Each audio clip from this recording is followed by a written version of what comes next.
que mañana ya les pueda estar subiendo este encuentro. Bueno, muchachos. Entonces, bienvenidos a nuestro segundo encuentro. Recuerden que vamos a tener en total 4 encuentros, o sea, en este encuentro ya vamos en el 50% de nuestro curso. ¿Alguno de ustedes me puede decir cuál es el tema que vamos a tocar en la noche de hoy? Pero no todas a la vez, por favor. Sistema General de Seguridad Social en Salud, el servicio farmacéutico y su clasificación. Bueno. Perfecto, muy bien. Ese es el título de nuestra unidad 2. Y de esa unidad se irá a derivar el trabajo que ya está publicado en las tareas, el trabajo que van a hacer en relación a esa temática. Entonces, sin más preámbulos, me voy a permitir compartir la pantalla.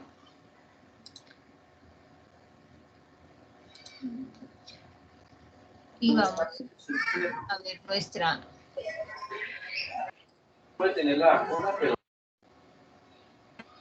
Me dicen si ven en la pantalla la historia del Sistema General de Seguridad Social en Colombia.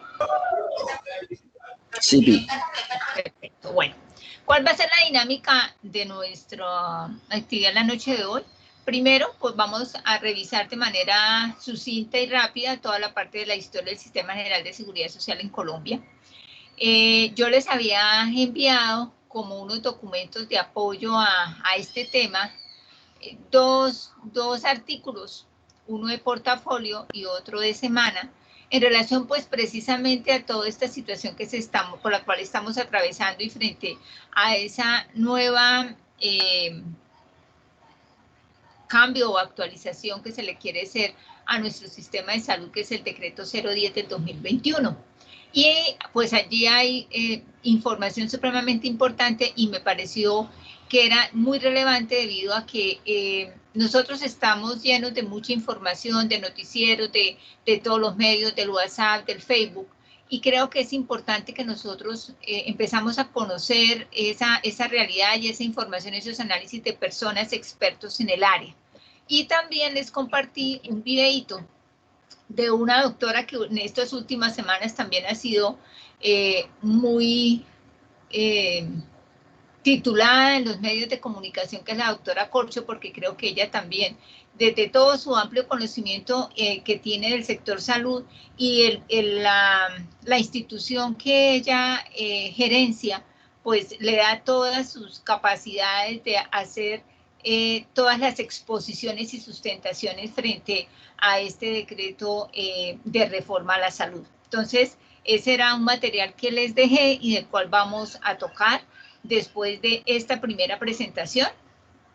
Y después de esa presentación vamos a tocar un tema que me parece supremamente fundamental y es también todo lo que tiene que ver con el ejercicio propio de la regencia en farmacia, ¿cierto? Entonces quiero abordar también ese tema porque aparte de lo que tenemos que conocer del Sistema General de Seguridad Social en Colombia, tenemos que también conocer ese aspecto más propio que es nuestra área de formación y desempeño. ¿Listo, muchachos? Y al finalizar, vamos a echarle una revisadita y una leidita a la guía para el trabajo que nos corresponde empezar a realizar para entregar el otro lunes. ¿Estamos claros en nuestra metodología en la noche de hoy? Sí, señora. Sí, señora. ¿Sí? ¿Alguien me iba a comentar algo más? ¿No?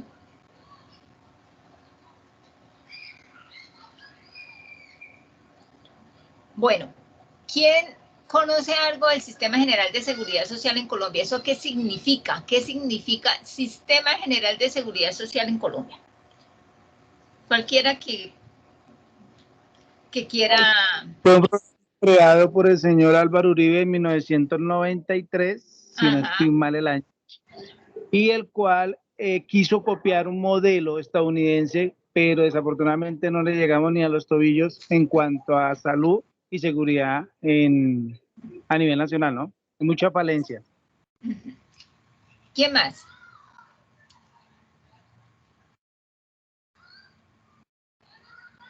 ¿Quién otro nos quiere aportar? Muchísimas gracias por ese aporte.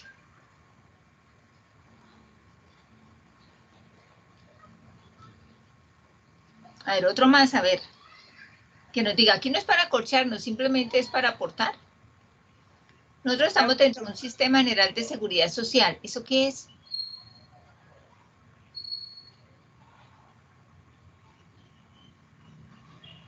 Profe, yo, Dime, claro. Te oigo, te oímos, perdón. Sobre el modelo de seguridad social en Colombia, se supone que en el cartón, en letras, Colombia tiene uno de los mejores sistemas de seguridad social. De hecho, hay muchos países que quieren comprar el modelo de Colombia, pero no funciona. O sea, sobre las cartas está muy bien redactado y tiene un buen sistema, pero no funciona. Si funcionara como está escrito, esto fluiría, pero no funciona. Bueno, ahora les pregunto muy rapidito. En ese título que hay ahí, para ustedes, ¿qué entienden por la palabra sistema? Profe, el sistema es de pronto conjunto de instituciones, normas y todo aquello que rige pues la seguridad social en Colombia, que sería de pronto la parte de salud, riesgos laborales y pensiones, etcétera. Perfecto, muy bien. ¿Quién me habla? Iván Cortina, profe. Hola, Iván. Perfecto, muy bien. Ahí era donde quería que todos fuéramos como confluyendo, y es que cuando yo hablo del Sistema General de Seguridad Social en Colombia, no hablo solo del sistema de salud. El Sistema General de Seguridad Social en Colombia abarca 3 grandes pilares, ¿cierto? Y es como decía el compañero Iván, ¿cierto? Iván. Correcto, profe. El Sistema General de Seguridad Social en Colombia me abarca de 3 pilares, que es salud, pensiones y riesgos profesionales. Por eso es que nosotros todos, la gran mayoría, los que trabajamos, aportamos a salud, ¿cierto? Que nos toca pagar un porcentaje, a pensión también, ¿cierto? Y obviamente a las ARL, ¿cierto? Administradora de Riesgos Laborales. Entonces, ese Sistema General de Seguridad Social en Colombia abarca esos tres pilares fundamentales dentro de la seguridad, como se dice, del común y de la parte social en Colombia. Ahora vamos a ver un pedacito como de historia. Yo sé que en esta historia algunos de ustedes no habían nacido, ni siquiera yo, pero es importante conocer cómo se fueron construyendo esos cambios y cómo fueron dándose esas dinámicas de las cuales se fueron fortaleciendo o haciendo y tomando decisiones en relación a muchas de las cosas que ya tenemos ahora. Por ejemplo, la primera con la que iniciamos es como una línea de tiempo de 1810 a 1945. No creo que de esa fecha estemos alguno aquí, ¿cierto? Bueno. Entonces, ¿qué pasa en esa fecha? Solamente recordemos que la parte de seguridad en salud, la seguridad social en Colombia en esos entonces era muy exclusiva. Entonces, por eso es que si ustedes están leyendo esa diapositiva y esa partecita que dice de 1810 a 1945, nos habla que esa cobertura está dirigida a personas muy específicas, ¿cierto? Militares, artesanos, organizaciones obreras de la época, que eran como los que estaban más organizados para tener esa cobertura. Después, obviamente, en esa época, yo creo que algunos de nuestros abuelos nos cuentan, en la época del general Uribe, direccionan un servicio de seguridad social integral, ya empieza a mirarse más hacia la parte de asistencia pública, o sea, como una actividad y una responsabilidad del Estado. Y obviamente aparece todo lo que son las normas sobre pensiones, porque ya empieza como a mirarse ese otro aspecto que ya en otros países estaba, y obviamente todo lo que tiene que ver con cooperativismo, ahí donde empiezan a aparecer todas las instituciones y las entidades de cooperativas, y de pronto para algunos de nosotros, que aunque no nacimos en esa época, pero aparece el Caprecon. Caprecon todavía está hace como unos 15, 12 años, existía, ya desapareció, pero desde esa época, desde 1912, se creó Caprecon. Ahora nos saltamos de 1946 a 1967. ¿Quién de los que está en esta sala nació en ese rango de tiempo? ¿Alguno? Bueno, al menos yo no. ¿Alguien del 67? ¿No? No les dé pena.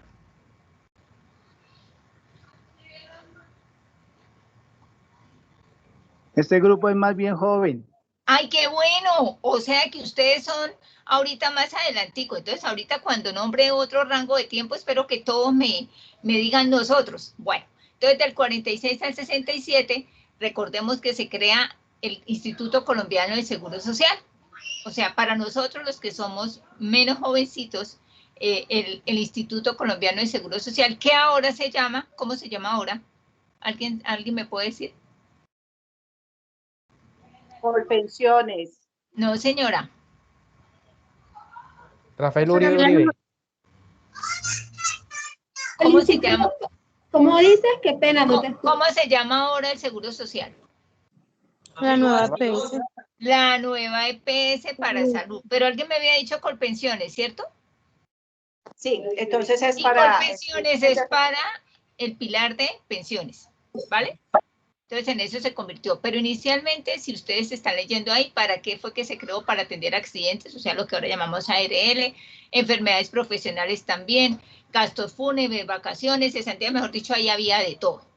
Aparte de eso, pues está la Caja de Previsión Social para lo de prestaciones sociales, entonces teníamos como 2 subdivisiones allí y obviamente esto pues generó un déficit en la oferta hospitalaria, o sea, ¿qué pasaba? Que no había suficiente cantidad de personas formadas para atender todas las necesidades y aparte de eso no había infraestructura, por eso entonces empezó a llegar ese auge en construcción de hospitales. Que cuando eso, pues obviamente eran los hospitales que atendían ya a una gran cantidad, había una gran cobertura a la población. Y ahí aparecen ya, como ya desde el 45 veníamos con lo de cooperativismo, entonces trayendo toda esa información también y mirando todo el aporte social, se crean las cajas de compensación familiar y obviamente la institución conocida por todos nosotros, que es el SENA, a la cual sí todavía no le han cambiado el nombre, ¿cierto? Después viene un pedacito de 1968 a 1977. Ahí todavía no han aparecido ninguno de mis estudiantes. Sí, ahí sí. Ah, bueno, yo también, yo ahí ya nací. O sea, ya tengo alguien más que me acompañe. ¿Cómo? Parece que se habemos varios ya de esa época. Ay, qué bueno, me alegra mucho. Entonces, allí, ¿se acuerdan que en el anterior hubo un auge en construcción de hospitales? Entonces, después lo que se hizo fue ampliar la cobertura geográfica porque ya teníamos más, digamos, sitios en donde se pudieran atender a todas las personas y se fortalece el Fondo Nacional Hospitalario, que en su momento era en el cual se manejaban como los dineros para el apoyo a todas estas infraestructuras hospitalarias. De ahí saltamos rapidito de 1978 a 1990. Aquí creo que ya deben haber más, ¿cierto? Aquí ya deben haber. Hay conmigo varios. Ah, bueno. Ah, vea, ya escucho más voces. Sí, señora. Está muy bien. Bueno, o sea que del 77 para adelante ya todos nos encontramos. Bueno, entonces, el Instituto Colombiano de Seguridad, del Seguro Social se cambió por el Instituto de Seguros Sociales, ¿cierto?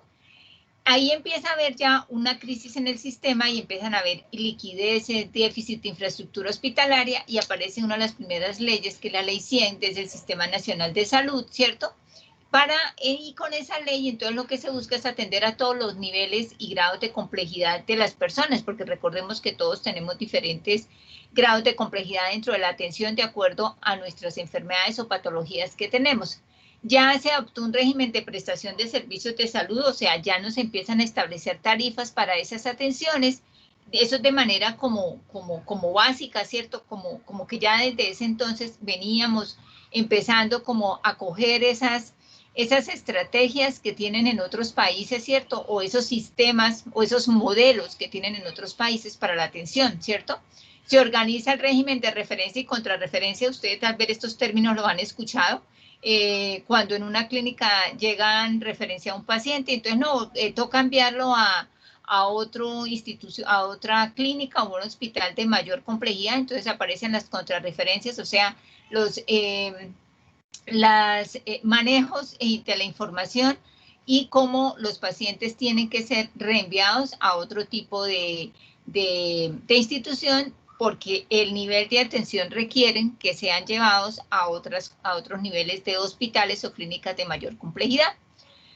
Entonces, a raíz de todo esto aparece la Superintendencia Nacional de Salud, ¿cierto? Que es como la que hace auditorías, seguimientos y busca, pues obviamente, poder tener un mayor control frente a los servicios que presten estas instituciones. Y la Superintendencia Nacional de Salud está adscrita al Ministerio de Salud.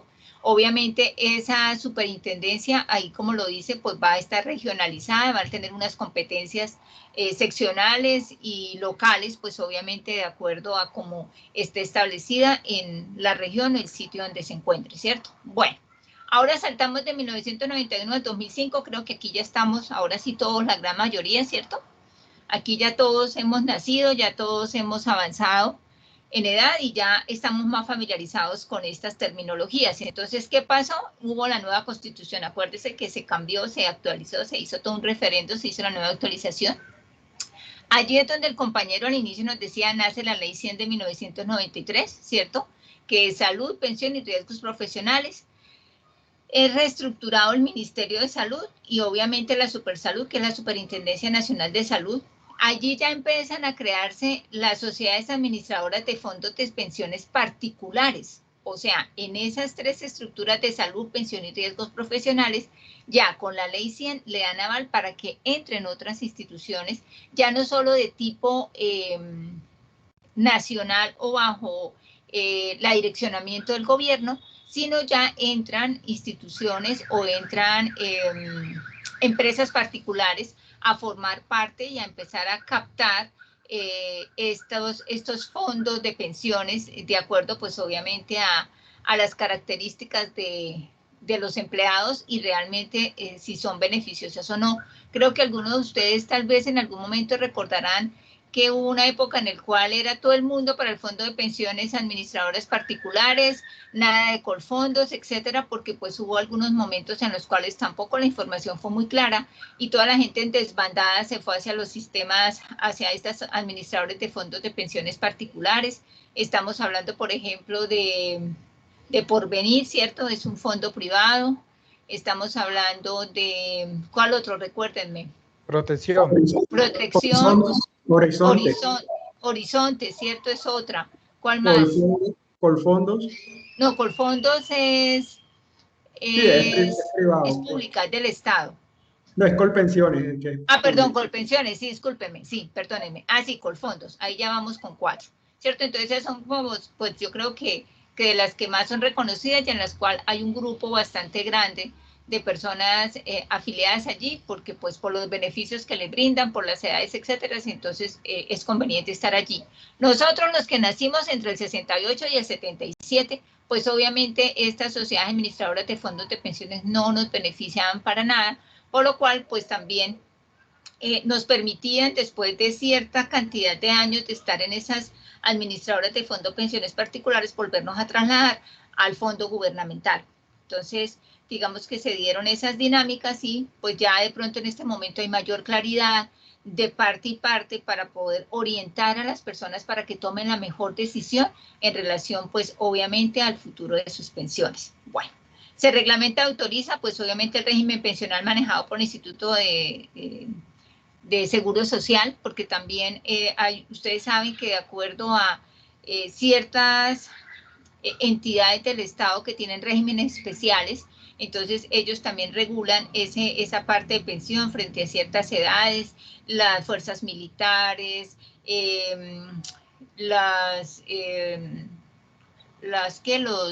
los profesores, ellos también son regímenes especiales, entonces toda esa parte reglamentan esa parte de las pensiones. Y aparece allí un actor muy importante para nosotros, y es que se crea el INVIMA, ¿cierto? Que está escrito en el Ministerio de Salud, ¿cierto? El INVIMA es un término que de pronto ustedes han escuchado por ahí y que de ahora en adelante va a ser un término que van a estar escuchando más frecuentemente. Hicimos un corte del 2006 al 2016, ¿cierto? Hicimos un cortecito a ese año y pues obviamente ya en ese corte se hizo un análisis de lo que se buscaba alcanzar con esa ley 100 en 1993 frente a esas metas que se propusieron a mediano, corto y largo plazo. Definitivamente, como decía también el compañero cuando iniciamos, fue buscar un modelo y adaptarlo y definitivamente no se dieron las condiciones por X o Y circunstancias que de una u otra manera nosotros estamos sintiéndolo en este momento, ¿cierto? No fueron alcanzadas las metas de la ley 100, ¿cierto? ¿Por qué? Porque las falencias en ese sistema, es que un sistema tiene muchas cosas, entonces en los recobros, en la información, en las devoluciones, etcétera, pues hace que el sistema vaya también colapsando, aparte de otras situaciones externas frente a la administración misma, de lo que tiene que ver con el manejo de los recursos desde las EPS y los giros que les tienen que dar también a las IPS, que son las que prestan el servicio, ¿cierto?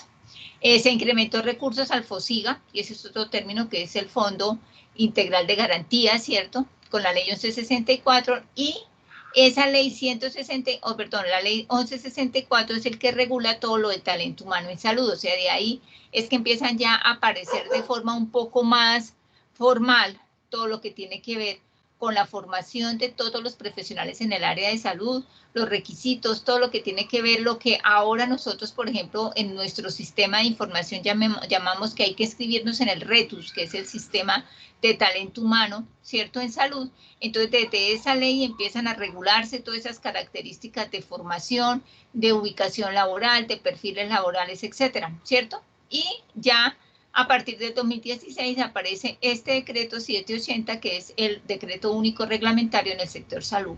Y de ahí en adelante, pues obviamente, este recorrido de estos 5 años, pues ha sido algunas reformas o algunas actualizaciones y algunos cambios en esa normatividad que todavía sigue vigente. Entonces, este era un brochacito que quería contarles de esta historia, que es bueno conocerla, para que entonces sepamos de dónde provienen muchas de las cosas que en este momento tal vez estamos viviendo, algunas cosas mejores que otras, pero definitivamente hay que saber bajo qué parámetros fue que se tomaron esas decisiones y cómo evolucionamos.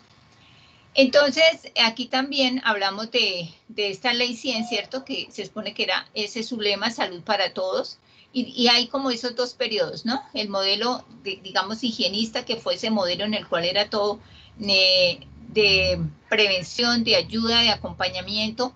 Recordemos, no sé si algunos recordarán que nuestros papás o nuestros abuelos hablaban de ir al hospital, que era todo gratis, ¿cierto?, que era como de beneficencia, ¿cierto? Y entonces toda la gente iba allá y todo era gratuito y los atendían y todo lo demás.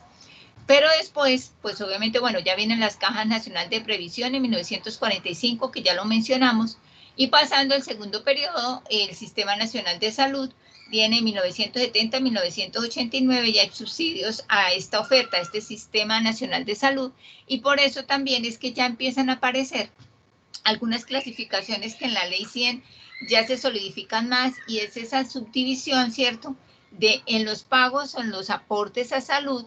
Recordemos que tenemos dos tipos de aportantes, ¿cierto, muchachos? Sí, dígame cuáles son los tipos de aportantes. Claro, el contributivo. Ajá. Y el subsidiado. Muy bien, el contributivo es subsidiado. ¿Quiénes aportan quiénes son los contributivos? Los trabajadores. Muy bien. ¿Y nosotros somos los que qué? Los que aportamos ¿a quiénes? Subsidiado. Ah, los subsidiados, muy bien. O sea, nosotros aportamos para el aporte que nos corresponde a nosotros para nuestro servicio, llamémoslo así, en nuestro grupo familiar, y aparte de eso, nosotros aportamos para poder que les brinden el servicio al régimen subsidiado, que es el que no tiene unos ingresos estables como tal. Bueno, estos son unos mensajitos así como para desestresarnos un poquito y que puede ser cierto frente a esta realidad. Este es algo que tenía desde antes, pero creo que nos cae también como anillo al dedo de lo que estamos viviendo este año para acá, ¿cierto, muchachos? Simplemente unos mensajitos. Bueno. Seguimos con esta historia, aparte de la Constitución Política, lo que les hablaba, la ley 100, la ley 10, que era toda la parte del servicio público, y ya con la Constitución Política 1991, pues entonces se hizo la modificación posteriormente y ya pues entramos con todo lo que tenía que ver con los cambios a nivel de la parte de salud. Entonces, con estos cambios, chicos, ven a ustedes acá que encontramos todo como un círculo, ¿no? Como un proceso. Hay reformas estructurales, hay incentivos de mercado, hay una competencia regulada, ¿cierto? hay un sistema de aseguramiento para provisión de servicios en red privada y hay una privatización de algunas empresas del Estado. Este movimiento así está dado, pues obviamente, desde todo lo que trajo la ley 100, porque ahí fue donde hubo como esa, perdónenme la expresión, esa explosión de muchas instituciones en el ámbito privado como empresas prestadoras de servicios de salud, y también se aumentaron las IPS. Recuerden que son dos términos. Uno son las empresas prestadoras de salud, que son las que administran el dinero, y las IPS son instituciones prestadoras de salud, que son las que prestan el servicio como tal. Allá es donde vamos a que nos atiendan, y que se expone que las EPS les deben girar los dineros a las IPS para la sostenibilidad, pero si recordamos algunos de los artículos que les dejé para que pudieran leer, hay una deuda muy grande entre las EPS y lo que les debe girar a estas instituciones prestadoras de salud.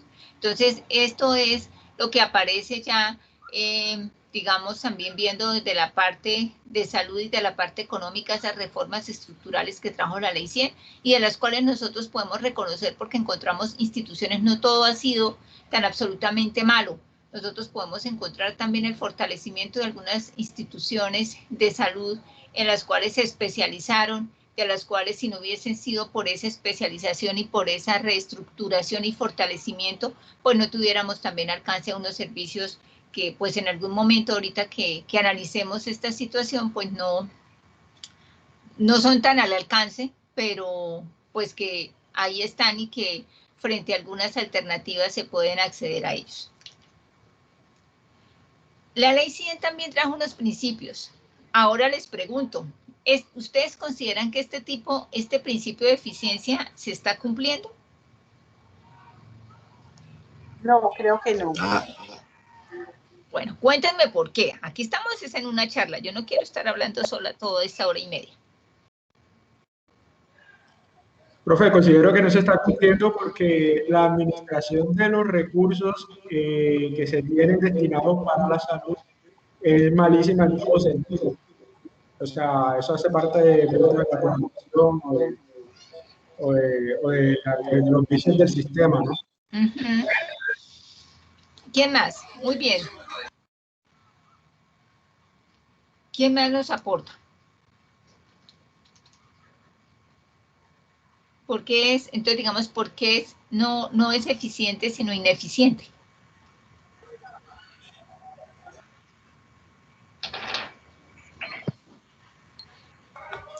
Que roban la plata. Ah, sí, o sea, digámoslo así de frente, muchachos. Yo aquí no los cohibo desde que mantengamos estos espacios de cordialidad y respeto, pero ese es el término, ¿cierto? Porque no se cumplen las metas por lo que dice el compañero, el desvío y el desfalco en estas instituciones. Entonces, por eso no se llegan a cumplir esas metas. Muy bien. Y aquí el compañero anterior dice, se roban la plata. ¿Quiénes se la llevan? La corrupción en la política, en los administradores. Exactamente, los intereses personales, porque si nosotros vemos, por ejemplo, uno diría, nuestro sistema de salud debería estar mucho más fortalecido, ¿cierto? Porque si uno ve, aparte de los aportes que nosotros hacemos, ¿cierto? Desde el régimen contributivo y los dineros que debe tener el Estado, uno ve, por ejemplo, dice, los juegos de azar tienen que aportar para la salud, ¿cierto? Es obligatorio. Y de algunas empresas grandes también ellas tienen que hacer unos aportes especiales para salud. Algunos eventos deportivos también tienen que tributar para la salud, entonces digamos que al Estado le llega muchísimo dinero, y entonces dice uno, bueno, ¿y por qué entonces estamos colapsados?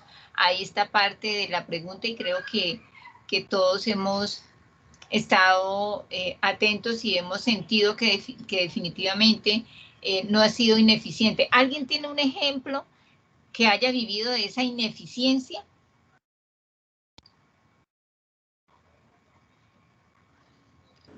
Cuando dejan los hospitales a medias, o sea, montan un proyecto, pero la plata se queda en el camino y la obra no queda terminada.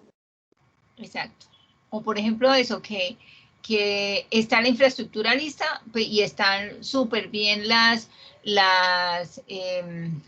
áreas, todo debidamente organizado, hecho, pero no están ni las camas, ni las camillas, ni los equipos, ni nada de eso. O sea, quedó solamente la infraestructura, pero hasta ahí llegó, ¿cierto? Sí, y no hay el personal para que preste el servicio. Exactamente, la vinculación del personal. Y eso, profe, y eso también va como por otro, o sea, por decir en la parte formativa, lo que hacen, por decir, las universidades cuando envían los practicantes a los hospitales, eso también es algo de corrupción tremendo. El director del hospital solicita unas prebendas para dejar que los practicantes estén ahí, sean televisores, sillas de ruedas, aparte de lo económico que tiene que pagar las instituciones también por cada practicante que estén en el hospital, y eso se presta también para la corrupción y desvío de todos estos presupuestos. Claro, y todo esos dineros, porque de todas maneras eso son entidades públicas. Entonces, por eso es que después aparecen que les abren indagatoria a los gerentes de los hospitales, que los destituyen, etcétera, porque se hacen apropiación, ¿cierto? Apropiación indebida de recursos.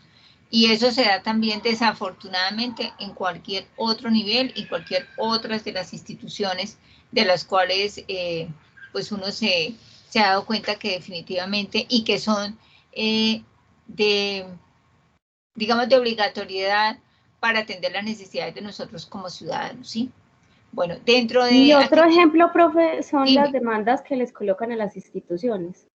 Eso es otra forma de que la poquita plata que haya se vaya para otro lado. Exactamente, porque alguien alguna vez me decía, ya con lo de la ley 100 y eso, si usted sale de la clínica o el hospital, lo decía así, ¿no? Pues es extremo, pero es cierto. Usted encontrar un abogado en la puerta preguntándole cómo lo atendieron, si lo atendieron mal, si no, no sé qué, venga y yo lo represento, le ponemos la demanda y le sacamos plata a la clínica, al hospital, no sé qué, porque se está dando ese tipo de situaciones y no es necesario llegar tan lejos. Yo creo que alguno de nosotros, de los que están hoy en esta reunión, han sabido, han escuchado, le han preguntado, ¿cómo hago para poner una tutela que no me entregan los medicamentos? ¿Cierto? Sí, profe, a mí me pasa mucho, me llega mucho ya pacientes con esa inquietud y esa duda. O que ponen esto, porque no le da la cita pronto. Y uno escucha por la radio, por la televisión, que tocó poner tutela para que lo atendiera el oncólogo, el especialista, para que le dieran, no sé, la silla de ruedas para el niño, para que fuera la enfermera y lo atendiera en la casa, para que fuera la ambulancia, etcétera.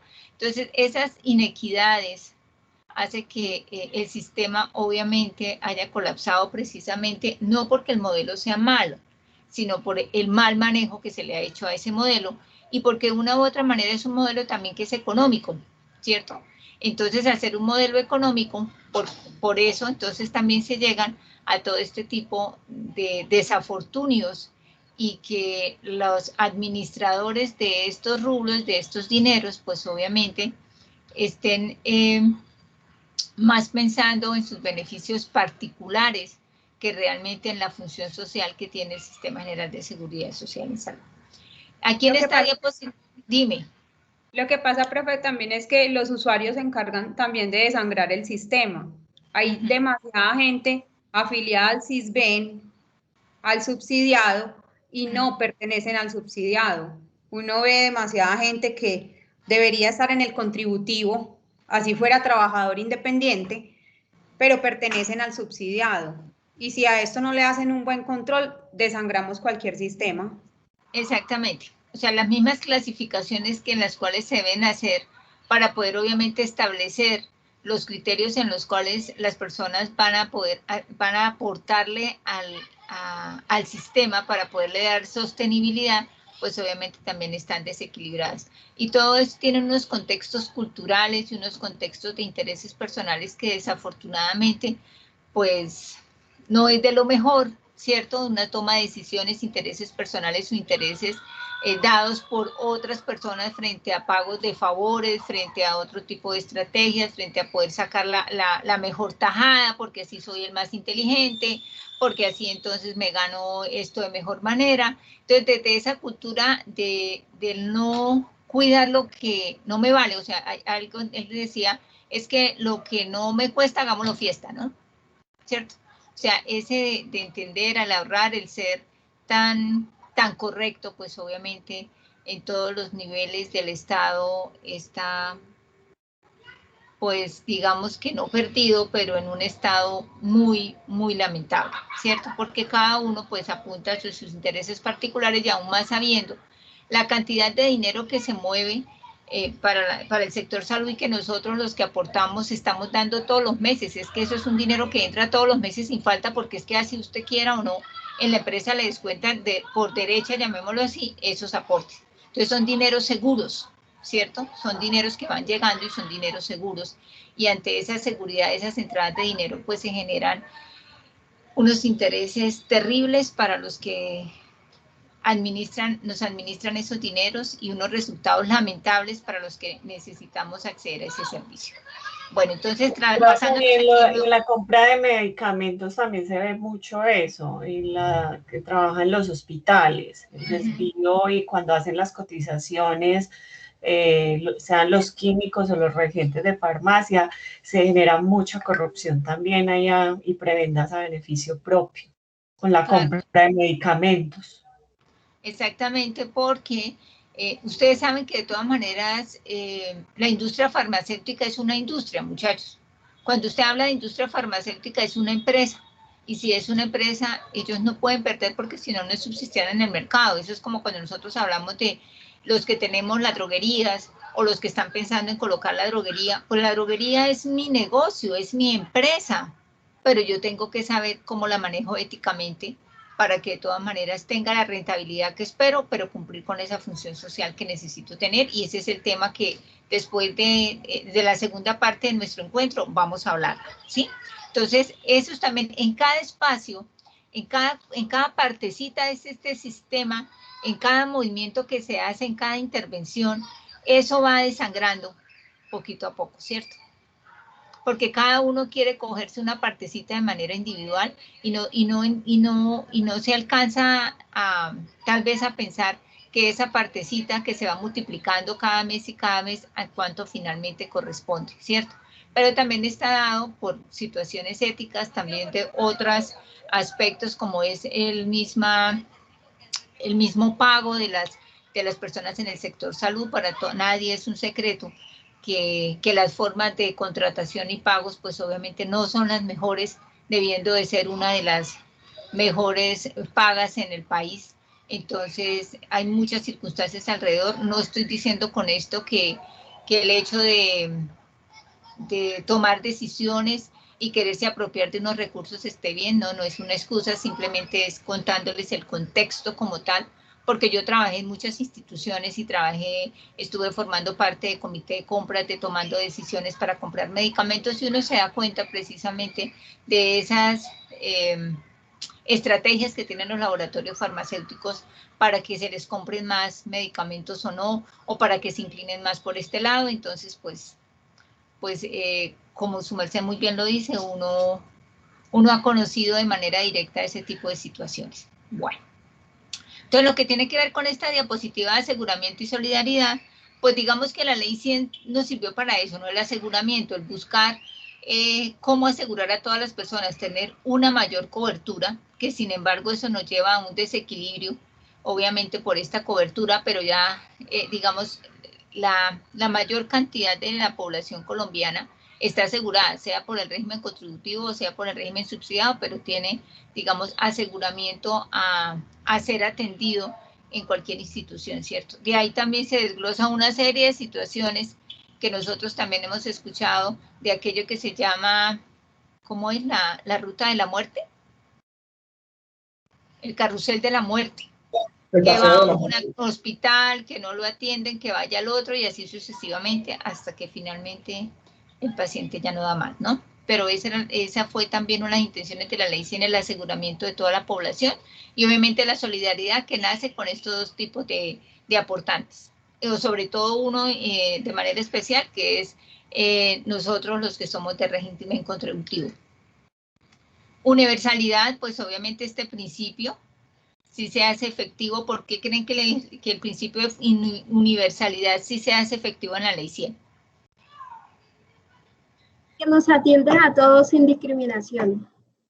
Exactamente, muy bien.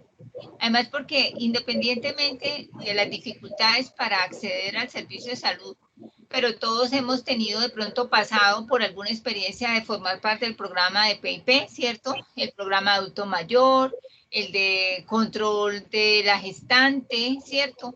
Entonces, allí está involucrado todas las diferentes etapas y necesidades dentro de los programas de promoción y prevención y aquellos programas en los cuales se involucran los diferentes grupos etarios de los cuales se necesitan hacer acompañamiento, y algunos de esos programas inclusive son hasta gratuitos, ¿cierto? O sea, el programa de, por ejemplo, prevención de cuello uterino, la parte de odontología, crecimiento y desarrollo. Entonces, en esa parte, dentro de ese principio de la universalidad, creo que el sistema sí ha cumplido, ¿no?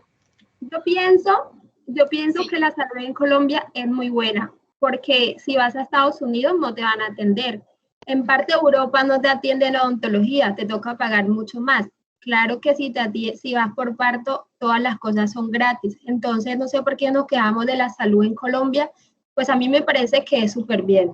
Que no hay hospitales en pueblos alejanos por algunos motivos, para eso se está trabajando. Así es, está dentro de los mejores de Sudamérica. En Canadá, que es un país desarrollado, como lo dice la compañera, no hay atención en odontología, optometría, todo eso es particular. Está bien que haya una mejor calidad de vida y mejor empleo, pero entre los que ganan el salario mínimo en Canadá, ciertos servicios tienen que ser pagados de manera particular. Lo que pasa también es que, qué pena, lo que pasa es que en los países europeos sí se pagan los impuestos, y con los impuestos por eso es que tienen una buena salud. En cambio nosotros, como acá, chillamos por todo, y da gracia que tenemos una buena salud, porque si no, estuviéramos en la inmunda. Hola, profe, buenas noches. Hola, hola. Aquí más escucho con esos aportes tan excelentes. Bueno, yo lo puedo decir claramente. Yo estoy en Panamá y la salud acá es pésimamente mala, o sea, malísima. Aquí nosotros los trabajadores que tenemos papeles y todo tenemos que pagar el seguro obligatorio y es un platal, y el seguro social aquí es horrible de malo. Entonces, por lo menos yo trabajo para una distribuidora de farmacias y a nosotros nos tienen asegurados a una seguridad privada, que es otro descuento importante.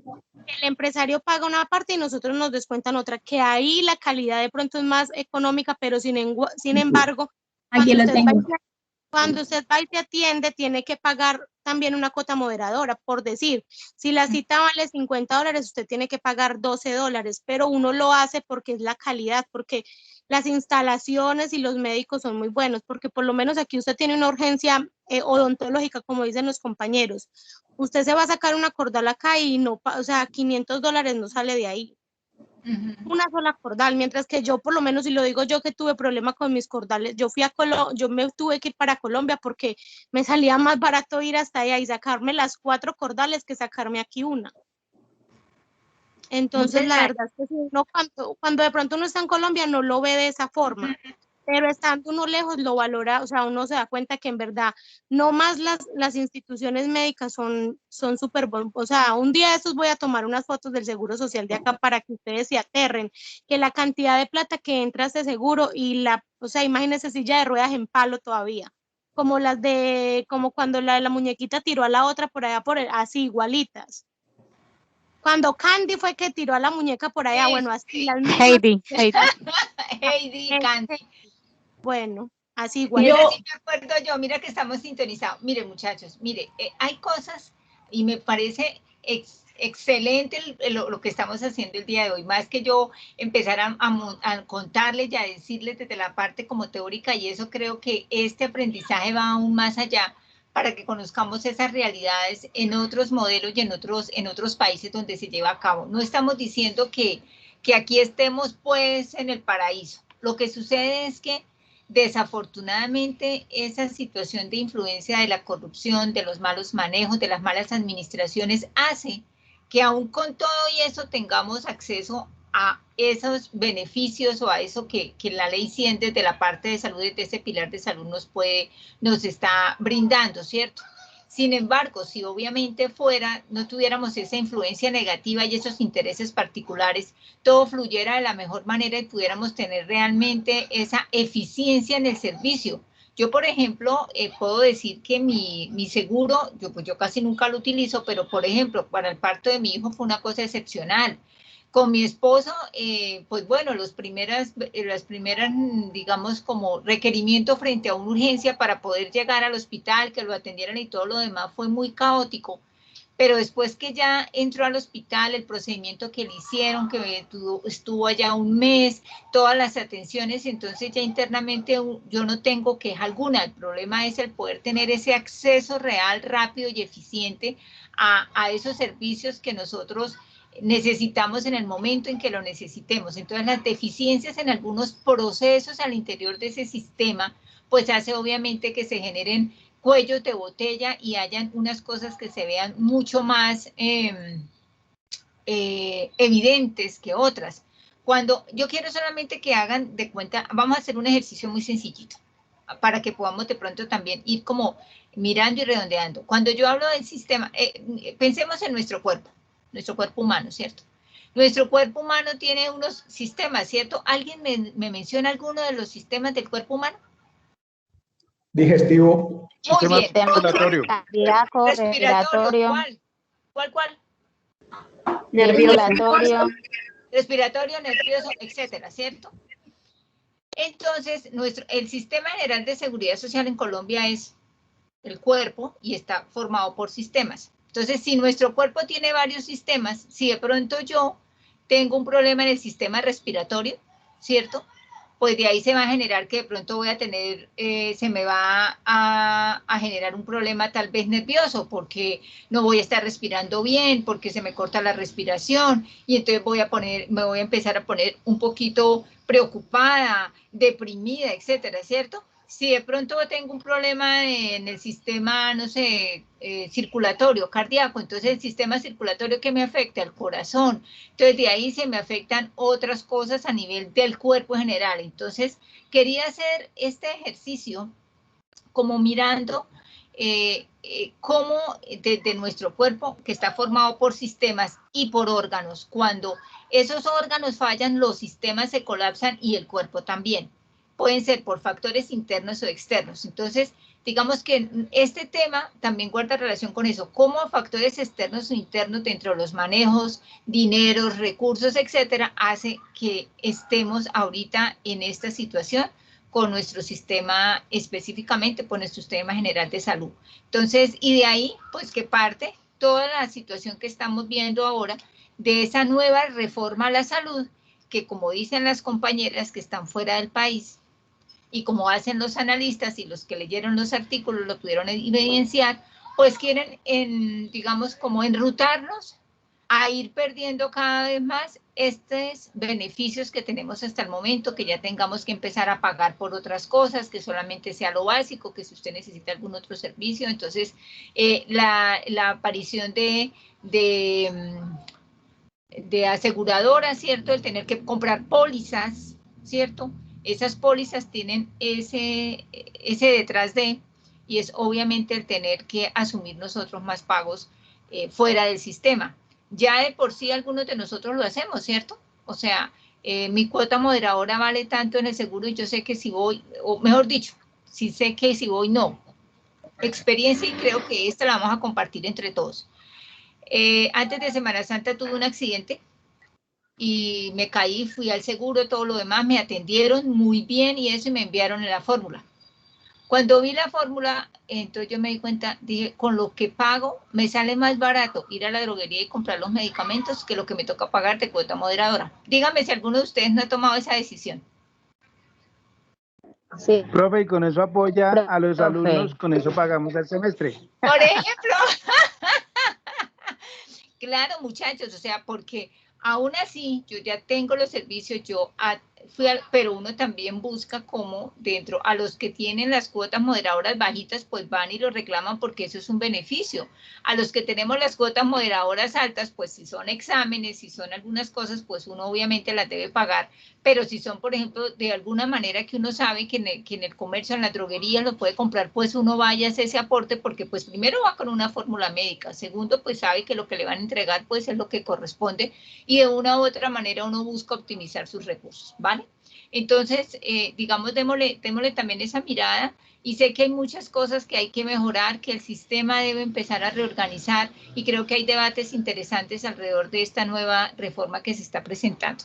Continuando con lo de integralidad, entonces creo que aquí en esta gráfica nos dicen todo, familia, comunidad, entorno, eso es lo que tiene que ver con atención primaria en salud renovada desde la Organización Mundial de la Salud, eso ya lleva hace mucho tiempo con esa temática y se está fortaleciendo un poco más y por eso es que cuando hablamos de familia, comunidad y entorno, te encontramos aquellos programas de promoción y prevención, todo lo que la unión de las interdisciplinaridad en el sector salud, o sea, por decirlo de alguna manera, una persona que tiene un accidente, que tiene que recuperarse, cómo entonces se integra en estos programas, por ejemplo, la atención con psicología, la atención con nutrición, con el médico general, etcétera, porque se requiere que ese grupo integral ayude al mejoramiento de estas personas, ¿no? Que no siempre se dan. Y como lo decía al principio una de sus compañeras, en el papel pues todo está muy bien, en algunos casos no se da como se quisiera con esa unión y esa respuesta tan pronto, porque realmente eso es, no hay una respuesta en estos procesos tan pronto como lo esperábamos, pero que en algunos momentos uno sí lo ve de esa manera, por ejemplo cuando uno está embarazadito, entonces todo el proceso que le hacen, la parte materna, nace el bebé, todo el seguimiento, crecimiento y desarrollo, y de ahí para adelante todos los procesos que se derivan de allí. Las vacunas, todo este tipo de cosas, todo el programa de inmunización, etc. Aquí los regímenes, los voy a pasar rapidito, que ya los hablamos. La financiación, entonces, cómo se sostiene nuestro sistema de los recursos de ingresos corrientes de la nación a los entes territoriales. Y fíjense que el 1% de los recursos que sostienen nuestro sistema lo aportamos nosotros los contribuyentes, o sea, el régimen contributivo, la plática que yo doy todos los meses y todos los que contribuimos solamente representa el 1% de lo que vale sostener el sistema. Entonces era así como una notica así como rápida.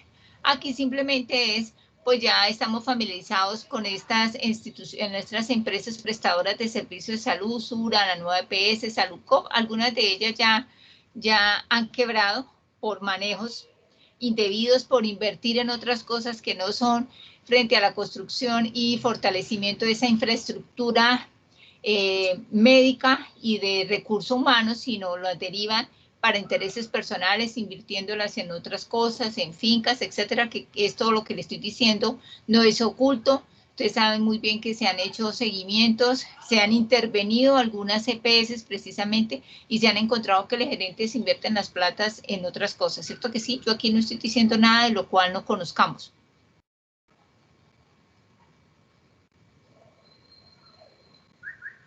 Bueno, y pues obviamente todo este servicio que a veces vamos pensando en que estamos como cuando una ambulancia nos va a atender porque estamos en un estado crítico, y creo que nuestro sistema de salud también, a partir del año pasado con todo lo del COVID, y creo que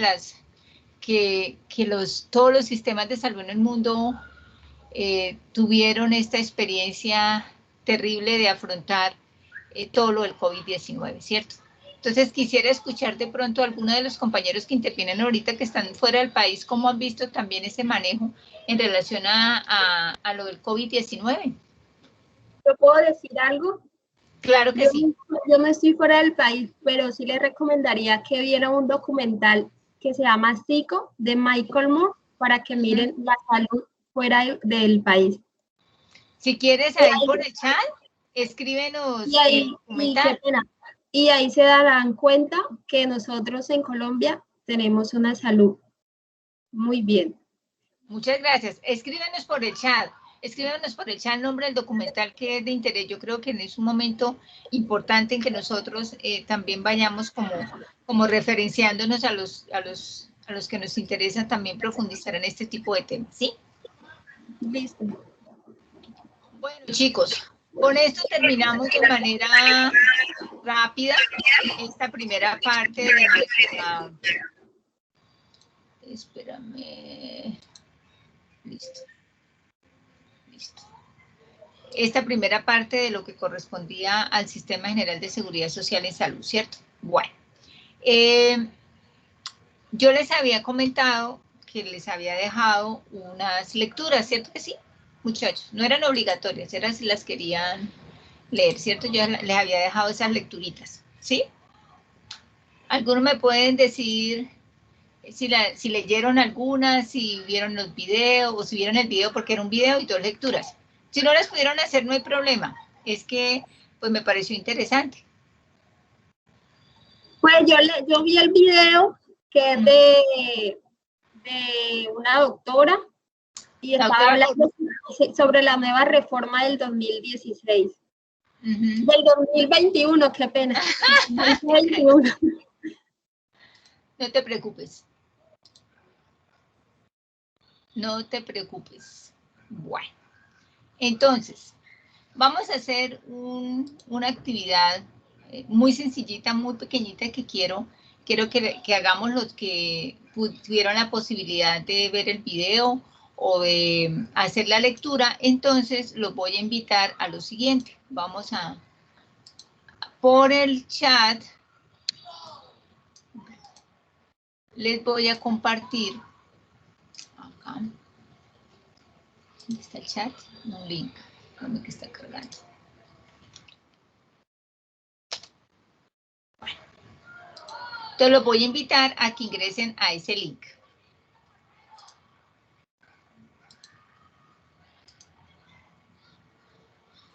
No me aparece aún. Señora. No me aparece aún el link. Está ahí en el chat.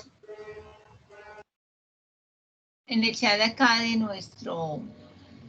nuestra sala, por el chat de la reunión. ¿Sí algunos ya lo vieron? Sí, ya lo vi, gracias. Listo. Entonces, chicos, ¿qué vamos a hacer? Vamos a hacer una cosita chévere. Voy a volver aquí a compartir. ¿Sí? Y les va a aparecer...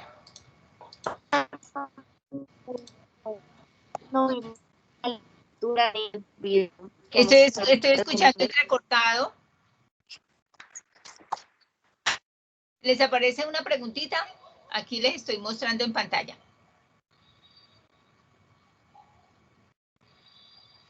Sí, señora, ya aparece. Entonces dice, ¿qué aspectos positivos o negativos identificaron de las lecturas y o video propuestos para la unidad 2? Entonces, los que alcanzaron a leer algo o parte de la lectura o parte del video, los invito a que digiten qué aspectos positivos o negativos identificaron, ¿cierto? Pueden ser una palabra, 2 palabras, una frase corta, que la vayan digitando ahí. Les voy a dar, vamos a hacerlo muy rapidito. Yo tengo aquí las 8:09 de la noche. Vamos a darnos 5 minuticos para invitarlos a que participen y vayamos colocando ahí nuestras apreciaciones.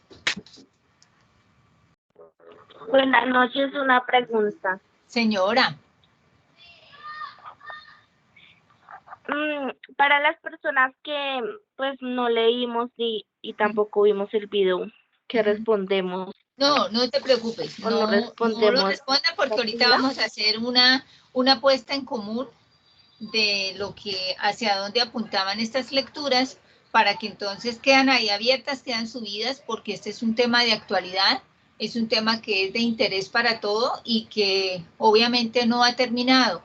Entonces ustedes pueden leerlo, tener una postura crítica frente a lo que estamos viviendo y de ahí pues toda la información que más adelante recibamos, todos los cambios, para poder de todas maneras conocer esto. Es que estas reformas no son ajenas a nosotros, de una u otra manera, tienen unas afectaciones importantes en las decisiones del Estado, lo hacen. Bueno, aquí ya estoy recibiendo diferentes opiniones.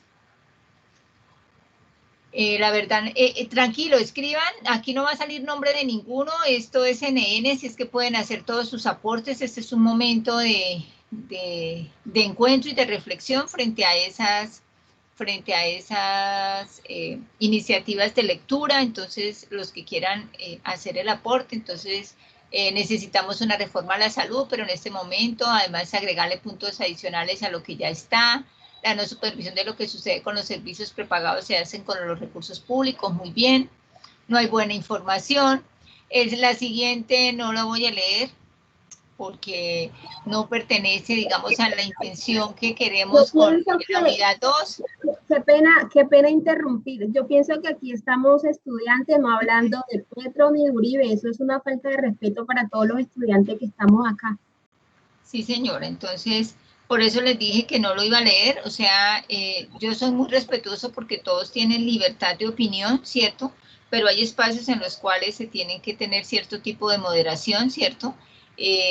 Lo respeto, pero no lo comparto, digamos, en el sentido de estos espacios. Creo que habrán otros espacios en los cuales podamos dar esos tipos de opiniones.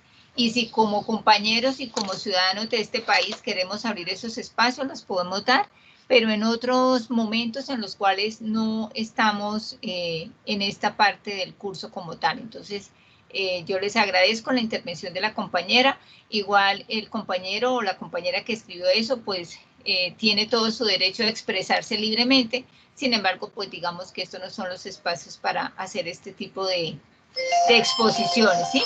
Bueno, muy ilustrativo el video sobre la historia y se pudo notar cómo todo el sistema ha venido en evolución. Quieren producir vacunas, insumos y medicamentos. ¿Quiénes más? Vimos que 5 minuticos ya casi.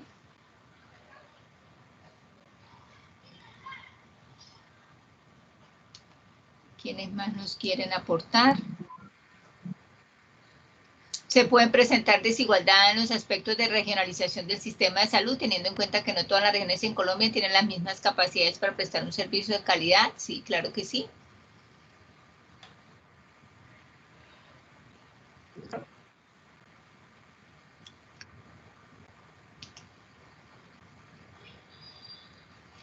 Nos falta un minutico para terminar de recibir los aportes. Pero excelentes, muy bien, me parece que son unas muy buenas apreciaciones, una postura muy crítica a esta situación y sobre las temáticas que manejamos o que se propusieron en relación a esta unidad 2. ¿Alguien más quería comentarme algo?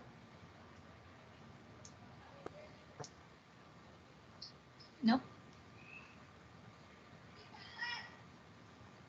Tenemos un minutico más si alguien nos quiere aportar algo más para que aparezca aquí en nuestra pizarra.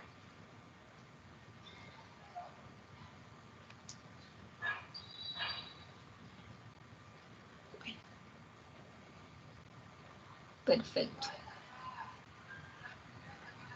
Listo. Entonces, a los que aportaron, excelente, muy bien por esos aportes. Recordemos, obviamente, en las dos lecturas, pues tenían dos análisis al respecto. Voy a dejar de compartir la pantalla.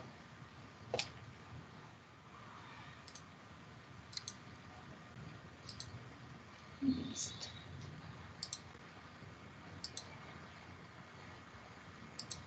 Bueno. Entonces, en esos análisis los invito a que lo lean porque nos hacen nos brindan una información importante sobre los dineros, los gastos, las utilidades que tienen estas EPS, las EPS como tienen en algunos organizados y casi que monopolizado el servicio como tal. Hay un término que me llamó mucho la atención y es el oligopolio.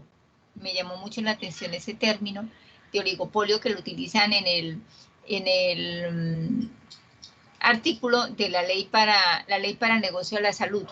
¿Alguien sabe qué es el oligopolio?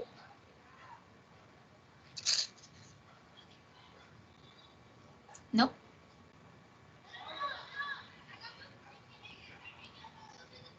¿Sí o no?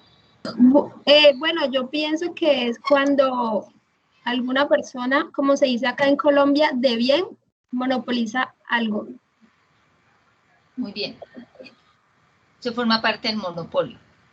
Lo que pasa es que con este proyecto de ley, ¿cierto? Con este proyecto de reforma a la salud, en ese artículo nos hablan que hay en los mecanismos de regionalización, como muy bien ustedes lo expresaron, se quiere formar un oligopolio. ¿Qué significa el oligopolio? Se lo voy a leer textualmente, ¿cierto? Y es que existen pocos competidores relevantes y cada uno de ellos tiene cierta capacidad para influir en el precio, la cantidad y el equilibrio. O sea que en ellos va a radicar que decidan y tomen muchas decisiones alrededor de la prestación del servicio.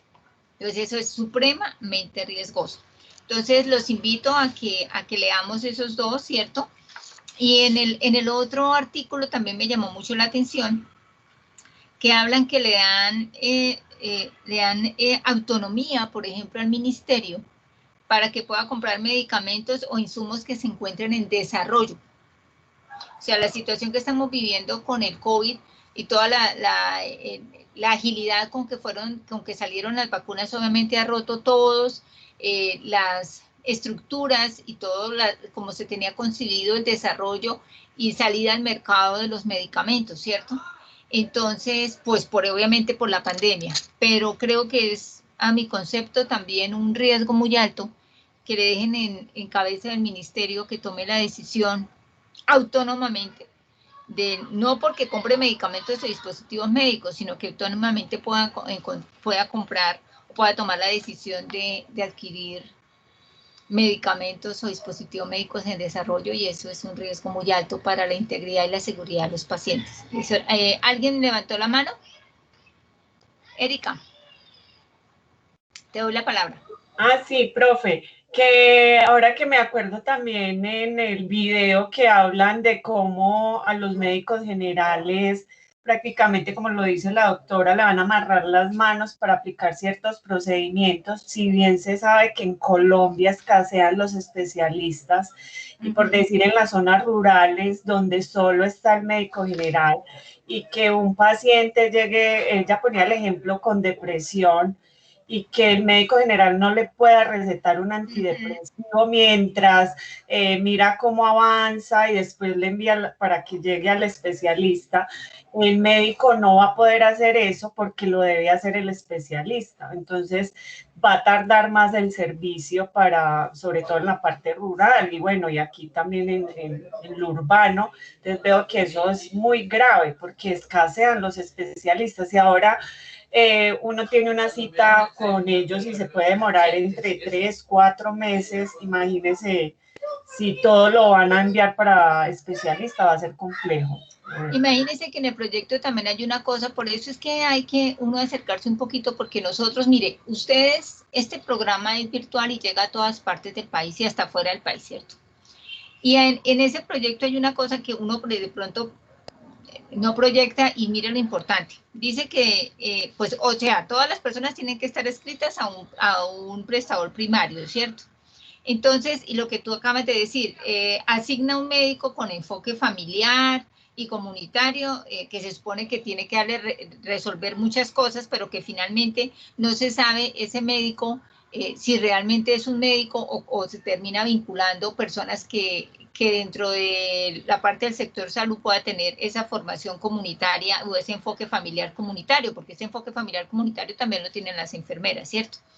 Y entonces, ahí hay una cosa muy delicada y es que en las zonas de baja población puede desarrollar esa actividad cualquier otra persona que no sea un médico. O sea, me están sectorizando y están diciendo, como aquí en esta zona solamente viven, no sé, voy a inventar 100 personas, entonces ustedes no tienen la posibilidad de que al menos un médico los vea. O sea, que ni siquiera vamos a tener acceso a un médico en esas zonas tan alejadas y tan pequeñas. O sea, a mí me parece que eso es terrible, que ni siquiera, yo no tengo por qué, o sea, por estar en una zona pequeña, ni siquiera voy a tener la posibilidad de tener una atención médica. Eso me parece terrible. terrible, terrible, porque vamos, ustedes saben que la salud dentro de la Constitución Nacional es un derecho, ¿no? Profesora, una cosita. De hecho, ya se vive, hay mucho corregimiento, mucho municipio que no hay médico, no hay atención básica en salud, y los que son médicos, desafortunadamente o afortunadamente, somos los farmacéuticos. Claro, y ahí donde está parte de nuestra función social, en las cuales, porque ya se acuerdan que antes estaban los centros de salud, ¿cierto? O los hospitales de primer nivel de complejidad. Entonces, o está al menos el médico rural. Pero es que en esta reforma, frente a sus pros y sus contras, hay eso. Entonces uno dice, de por Dios, o sea, ¿hasta dónde entonces ya estoy estigmatizando a las personas? Entonces, si yo me voy a vivir a un corregimiento pequeñito por alguna situación, entonces ni siquiera voy a tener el acceso ni siquiera a un médico, ¿cierto? Lo otro es que también hablando del dinero y de lo que nosotros hemos estado hablando, que se quiere crear un fondo de garantías para contrarrestar las insolvencias de las entidades administradoras de planes de beneficios. ¿Qué significa? Que eso es un beneficio para las EPS privadas que se declaren en insolvencia. Entonces el gobierno o ese fondo de garantías les va a ayudar, digamos, o les va a respaldar, y ese fondo de garantías, adivine con qué plata es, con la del gobierno.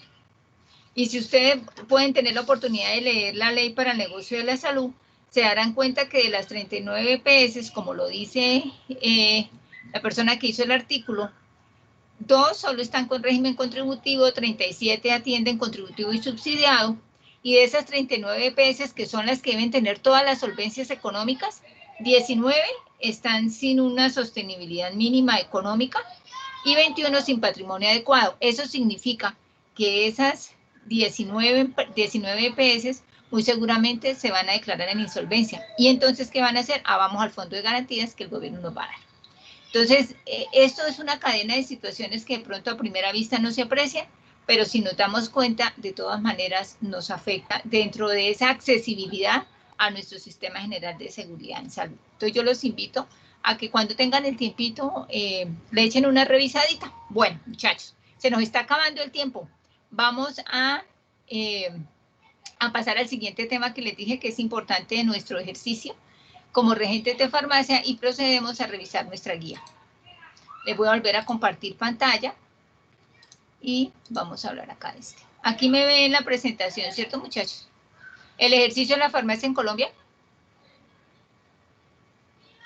Sí, profe, se ve. Sí, señora.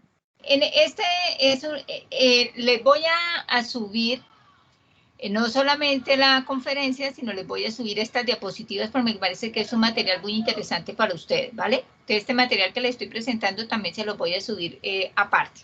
Entonces, esta es una evolución histórica de la farmacia en Colombia. Hoy estamos hablando de historia, ¿no? Para que también empecemos a ir como apropiándonos y acercándonos a cómo ha ido evolucionando todo desde cuando empezaron las primeras universidades de los QFs, después ya cómo entra la Universidad Nacional, cómo se crean diferentes cátedras y diferente información que va apuntando hacia la parte de la farmacia. Ya empiezan después a crearse en las diferentes leyes, ya aparecen graduados como farmacéuticos, y en 1930,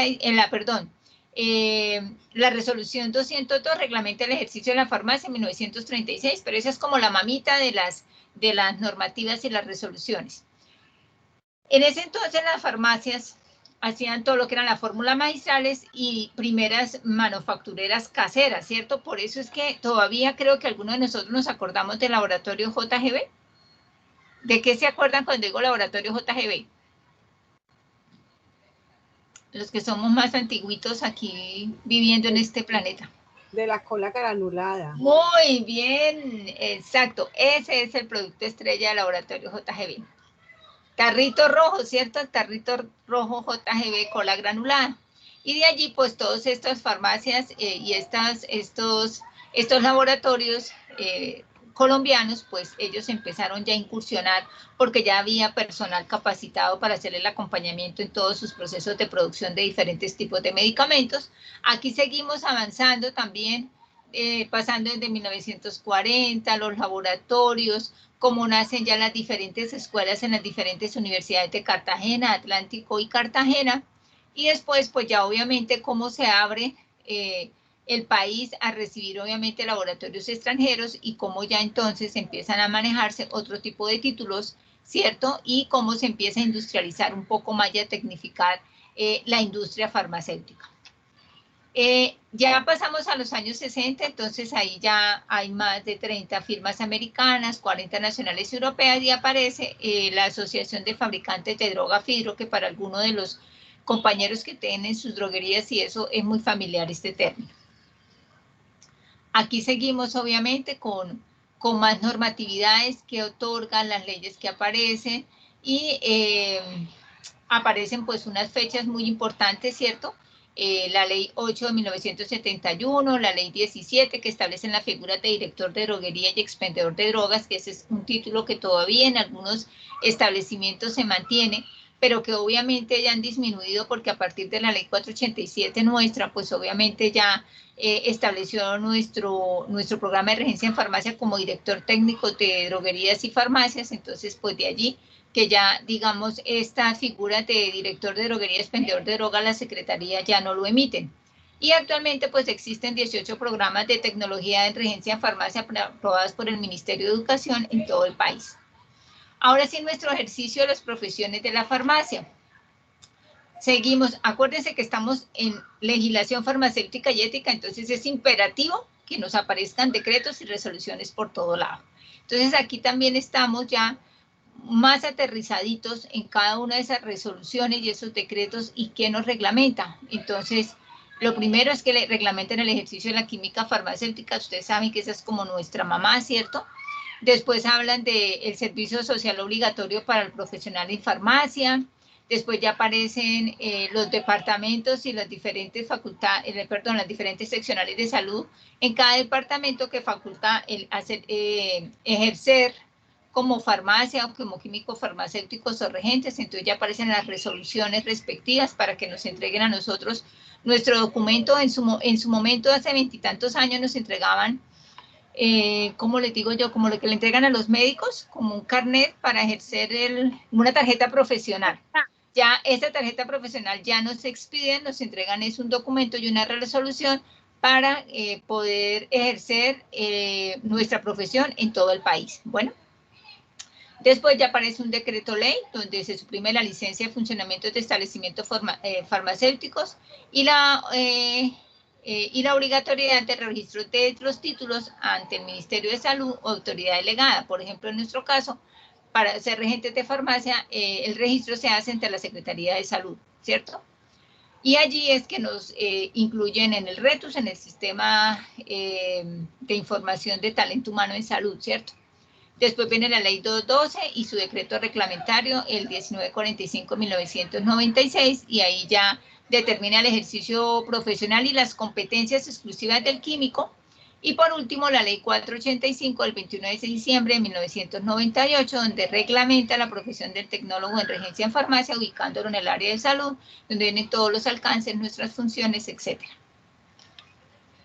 ¿Cuáles son los actores que encontramos en este ejercicio de la farmacia? Entonces encontramos el farmacéutico licenciado, el químico farmacéutico, el tecnólogo, el director de droguería y expendedor de drogas y obviamente nuestros colaboradores, ¿cierto?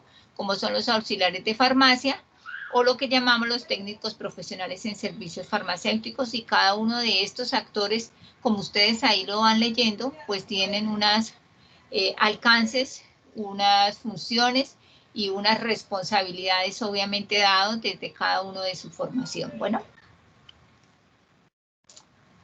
les mencionaba hace un ratico que tenemos una función social de la farmacia, entonces allá es donde también aparte que tenemos una función empresarial, ¿cierto? Porque nuestras farmacias son nuestras empresas, pero nosotros que tenemos que ante todo poner por encima de toda la salud y la seguridad de los pacientes, ¿cierto?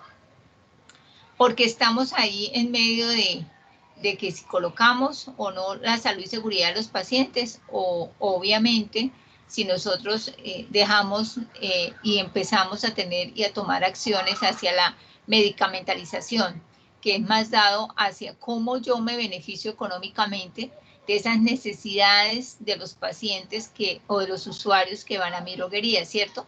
Entonces, como tal, debemos tener un equilibrio para no irnos de un lado más que del otro. Entonces, esa relación que nosotros empezamos a tener con ese usuario, ese paciente que sale de un consultorio y va a nuestro establecimiento farmacéutico, pues obviamente él busca que ese vínculo que tenemos con él esa unión es con ese medicamento, ¿cierto? Ellos tienen y depositan la confianza en nosotros que lo que le vamos a dar es lo que corresponde, que va a ser terapéuticamente eficaz y que obviamente yo se lo estoy entregando en las condiciones de calidad que se requieren que se tengan, porque yo como regente y como representante de ese establecimiento tengo esa obligatoriedad y tengo esa responsabilidad. Entonces, esa labor social, pero más hacia la seguridad del paciente, nos hace que obviamente nosotros empecemos a desarrollar esas capacidades éticas que debemos tener frente a esa responsabilidad tan grande que es el atender a nuestros usuarios. Y usuarios estoy hablando desde los establecimientos farmacéuticos independientes y los servicios farmacéuticos dependientes. Y aquí es donde aparecen este tipo de establecimientos, ¿cierto? En la ley 14, en la resolución 1403 y en el decreto 780 de manera general también vienen que se define como un establecimiento farmacéutico y la clasificación. Aquí se los coloco y forma parte de la guía que ustedes van a desarrollar. Todos los establecimientos farmacéuticos se nos dividen en dos, en servicio farmacéutico independiente y servicio farmacéutico dependiente, ¿cierto? Ya tenemos que empezar a relacionarnos con esta terminología, los establecimientos farmacéuticos y los servicios farmacéuticos dependientes. Entonces, los independientes, como su nombre lo dice, son los que están fuera de, o sea, son los establecimientos farmacéuticos que se clasifican de acuerdo a ese servicio, ¿cierto? Y a la complejidad de sus procesos y servicios. Por eso encontramos establecimientos farmacéuticos mayoristas y establecimientos farmacéuticos minoristas. Y aquí, como ustedes lo pueden ver, yo les coloqué debajo de establecimientos farmacéuticos mayoristas quienes clasifican allí, ¿cierto? Los laboratorios farmacéuticos, depósitos de drogas y agencias de especialidades farmacéuticas. Y el servicio farmacéutico dependiente, pues obviamente es el que, como su nombre lo indica, depende de, o sea, son las farmacias que están al interior de una IPS, de una clínica o un hospital. Cuando dice voy a la farmacia, ¿cierto? Generalmente uno dice voy a la droguería y es a la de cadena o a la del barrio o a la que tiene William, pero yo a la farmacia, cuando digo voy a la farmacia, generalmente uno lo relaciona con la farmacia de la clínica o el hospital. Y aquí están los establecimientos farmacéuticos minoristas. Entonces encontramos nuestras farmacias droguerías o nuestras droguerías, ¿cierto? Y el concepto específico de ellos dos, ustedes lo van a identificar en la resolución cuando estén haciendo el trabajo. Entonces, en la prestación de servicios farmacéuticos dependientes, o sea, los que están allá en las clínicas o hospitales, por eso yo les coloqué en otro color, se debe tener en cuenta el nivel de complejidad. ¿Por qué? Porque de acuerdo a ese nivel de complejidad, se realizarán procesos y de acuerdo también a ese nivel de complejidad, ustedes van a identificar quién va a ser el director técnico de ese servicio farmacéutico. Si es un servicio farmacéutico de baja complejidad, dentro de esa clasificación del recurso humano, quién puede ser ese posible profesional que lo puede asumir esa responsabilidad. Y si es de mediana y alta complejidad, entonces también van a ver quiénes son los que van a asumir ese tipo de responsabilidad, porque esta información así general que les estoy dando, ustedes la van a tomar y van a profundizar para el trabajo como tal. Y también tenemos otros establecimientos farmacéuticos, que estos son algunos términos que hemos escuchado por ahí, que las farmacias homeopáticas, que las tiendas naturistas, y las farmacias homeopáticas que no son tan conocidas en el país, pero sí existen y aún más están tomando mucho auge. Entonces tienen dos niveles, la farmacia homeopática de nivel 1 y la farmacia homeopática de nivel 2. Y ya por finalizar, las tiendas naturistas, que realmente deberían tener otro nombre, pero así están conceptualizadas dentro de la norma. Entonces, chicos, esta era la información que les quería compartir en la noche de hoy en relación a esos dos temas que queríamos abordar. Entonces, pasamos a revisar la guía, ¿les parece? Sí, profe.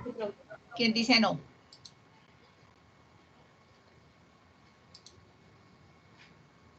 Entonces vamos a revisar nuestra guía. Ahora, ¿dónde se me quedó la guía?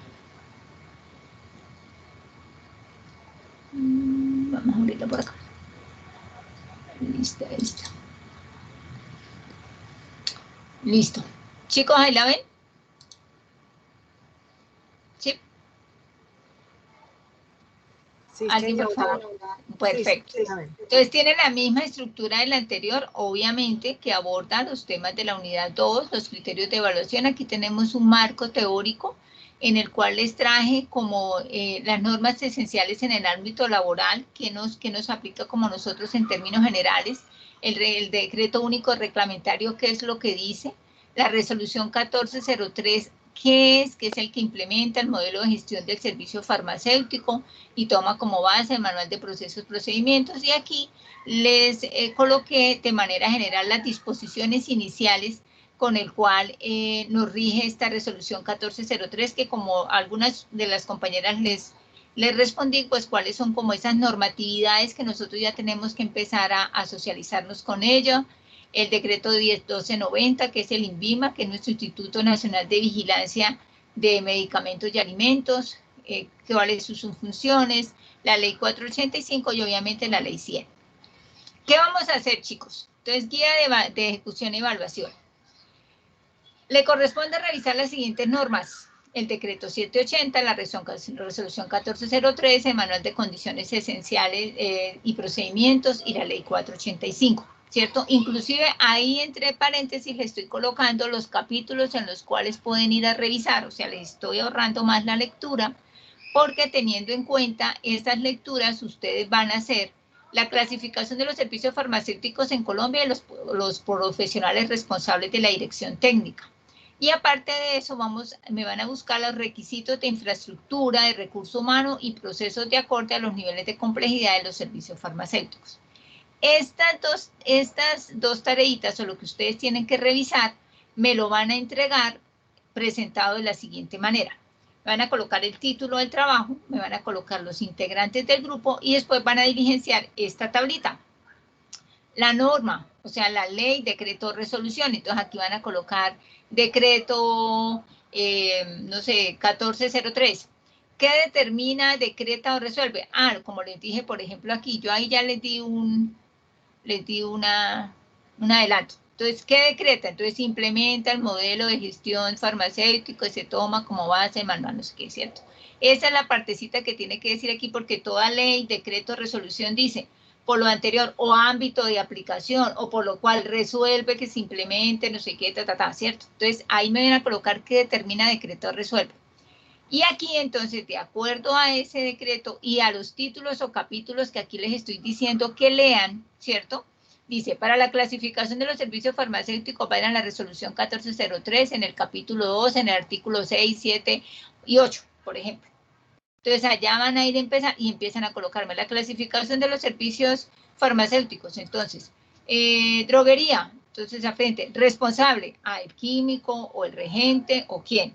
Farmacia, el químico, el regente o qué. Recuerden que por eso ahorita en la anterior presentación les decía, los establecimientos, los servicios farmacéuticos dependientes, depende del nivel de complejidad, van a tener quien los dirija y ahí viene muy clarito. O sea, cuando ustedes lleguen ahí van a tener muy clarito y entonces van a ir colocando cada uno de esos servicios farmacéuticos y los responsables.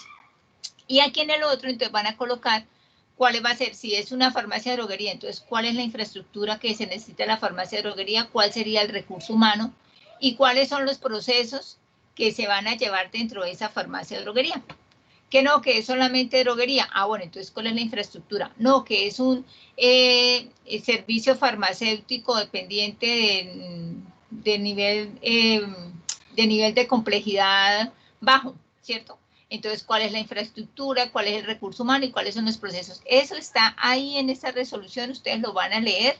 Y también pueden mirar, al finalizar la resolución 1403, por favor, van a encontrar el modelo el manual de condiciones esenciales y procedimiento del servicio farmacéutico. Si en estos capítulos que yo les digo que busquen de pronto no tienen suficiente claridad, vayan al manual de condiciones iniciales. En esa misma resolución 1403 la encuentran al finalizar. Vayan despacito y van a encontrar, va pegadita, no tiene que irse a buscar otro documento, ahí está pegadito y encuentra el manual de condiciones esenciales y procedimientos del servicio farmacéutico. Y lo van diligenciando acá uno a uno hacia abajo con cada uno de los ítems que les estoy solo colocando ahí, y al finalizar me colocan unas breves conclusiones del trabajo, de lo que encontraron, de la actividad que hicieron, ¿cierto? Unas conclusiones en relación a la información que consignaron en la tablita, ¿cierto? Preguntas, dudas de lo que hay que hacer. Profe, yo creo que nos confundimos un poquito. Cuénteme. Mira, porque la tarea como tal está planteada como que realizáramos un informe de no más de 3 páginas en el cual se detallara todo lo que nos acabas de informar, pero no en la guía. O sea, mira, dice, una vez revisado la anterior normatividad, debe elaborar un informe de no más de 3 páginas en el cual se detalle la clasificación de los servicios farmacéuticos en Colombia. O sea, eso está en la parte principal de la tarea, pero ya entonces se hace solo lo que está en la guía. Claro, porque por eso yo ahí en la tarea les coloqué la guía. O sea que el informe no se hace, el informe de más de 3 páginas. No, ese seguramente me faltó modificarle. La idea es que no se vaya, por eso les coloqué la tablita, porque si no, entonces ustedes de pronto empiezan a colocar mayor información, entonces por eso quise hacer la tabla, porque la tabla es mucho más específica. Entonces yo les voy a modificar y si quieren les coloco, yo creo que se van por ahí unas 5 hojitas, porque va el título, integrantes, o sea, el título integrantes es una hoja, o sea, ahí esa no se cuenta, ¿cierto? Y las conclusiones es otra hoja. Pero entonces dirían, entonces nos quedan uno solo para el diligenciamiento de la tabla. No, yo creo que para el diligenciamiento de la tabla se les van a 3. Entonces les voy a colocar entre 5 y 6 hojas, incluyendo, porque en el título de integrantes del grupo es una, ¿cierto? Entonces me van a hacer el... Aló. Les voy a cambiar entonces en la tarea, les voy a colocar cuántas páginas. Ese sería lo único de cambiarle lo amplio de la entrega del informe, señor. Es que yo creo que la duda no era que fueran 3 páginas o 4 páginas, sino que yo, o por lo menos mi grupo lo había entendido como que íbamos a hacer un informe tipo resumen de lo que habíamos leído de los decretos. No habíamos tenido en cuenta la tabla que usted nos acaba de presentar en la guía. Claro, porque ustedes no abrieron la guía. Cuando leyeron la tarea no abrieron la guía. Pues yo sí la abrí, pero no me fijé que todo se escribía ahí. Bueno, entonces menos mal que vimos la guía para que todos ya, los que están aquí y los que no están y van a ver esta grabación, pues tengan claridad qué hay que hacer. Profe, entonces para concluir, se haría la orientación de esta guía, no de lo que está en la tarea con la descripción, porque ahí sí dice informe. Claro, pero es que este es un informe, dice el informe en el cual se diligencia la información se presentará de la siguiente manera. Ustedes me van a entregar un informe, lo que pasa es que el informe me lo van a diligenciar con esta estructura, esta tabla. En el informe que van a colocar el título, los integrantes del grupo, me diligencian esta tabla y por último me colocan conclusiones. Eso es un informe. Listo. Entonces, cuando ustedes presentan un informe de laboratorio, en un informe de laboratorio ustedes presentan tablas, resultados. Entonces, en mi informe el contenido del informe va a estar en el diligenciamiento de la tabla y me van a colocar al finalizar unas conclusiones. Profesora, las conclusiones, me repite por favor, van enfocadas ¿a qué? A la actividad que hicieron. ¿Qué conclusiones ustedes pueden sacar de la clasificación de los servicios farmacéuticos o de los profesionales que van a ser los responsables en ese servicio farmacéutico, o que en las conclusiones a usted les parece importante que sí se deben tener requisitos de infraestructura, o a ustedes les parece que que el recurso humano es importante que se tenga identificado, que es importante conocer quiénes pueden ser directores técnicos de acuerdo a los servicios farmacéuticos, o no les parece importante que se puedan separar y clasificar los servicios farmacéuticos, o les pareció importante saber que hay unos procesos que se tienen que hacer allá al interior de cada uno de ellos y que de acuerdo al nivel de complejidad hay unos procesos que se llaman generales y otros especiales, ese tipo de conclusiones. Gracias. ¿Quién más quiere preguntar al respecto?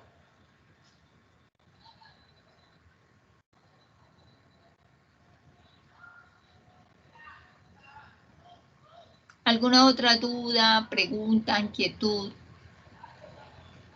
Y aquí, en el anterior trabajo, alguien me escribió que no encontraban las rúbricas de evaluación para poder mirar cómo se les iba a calificar.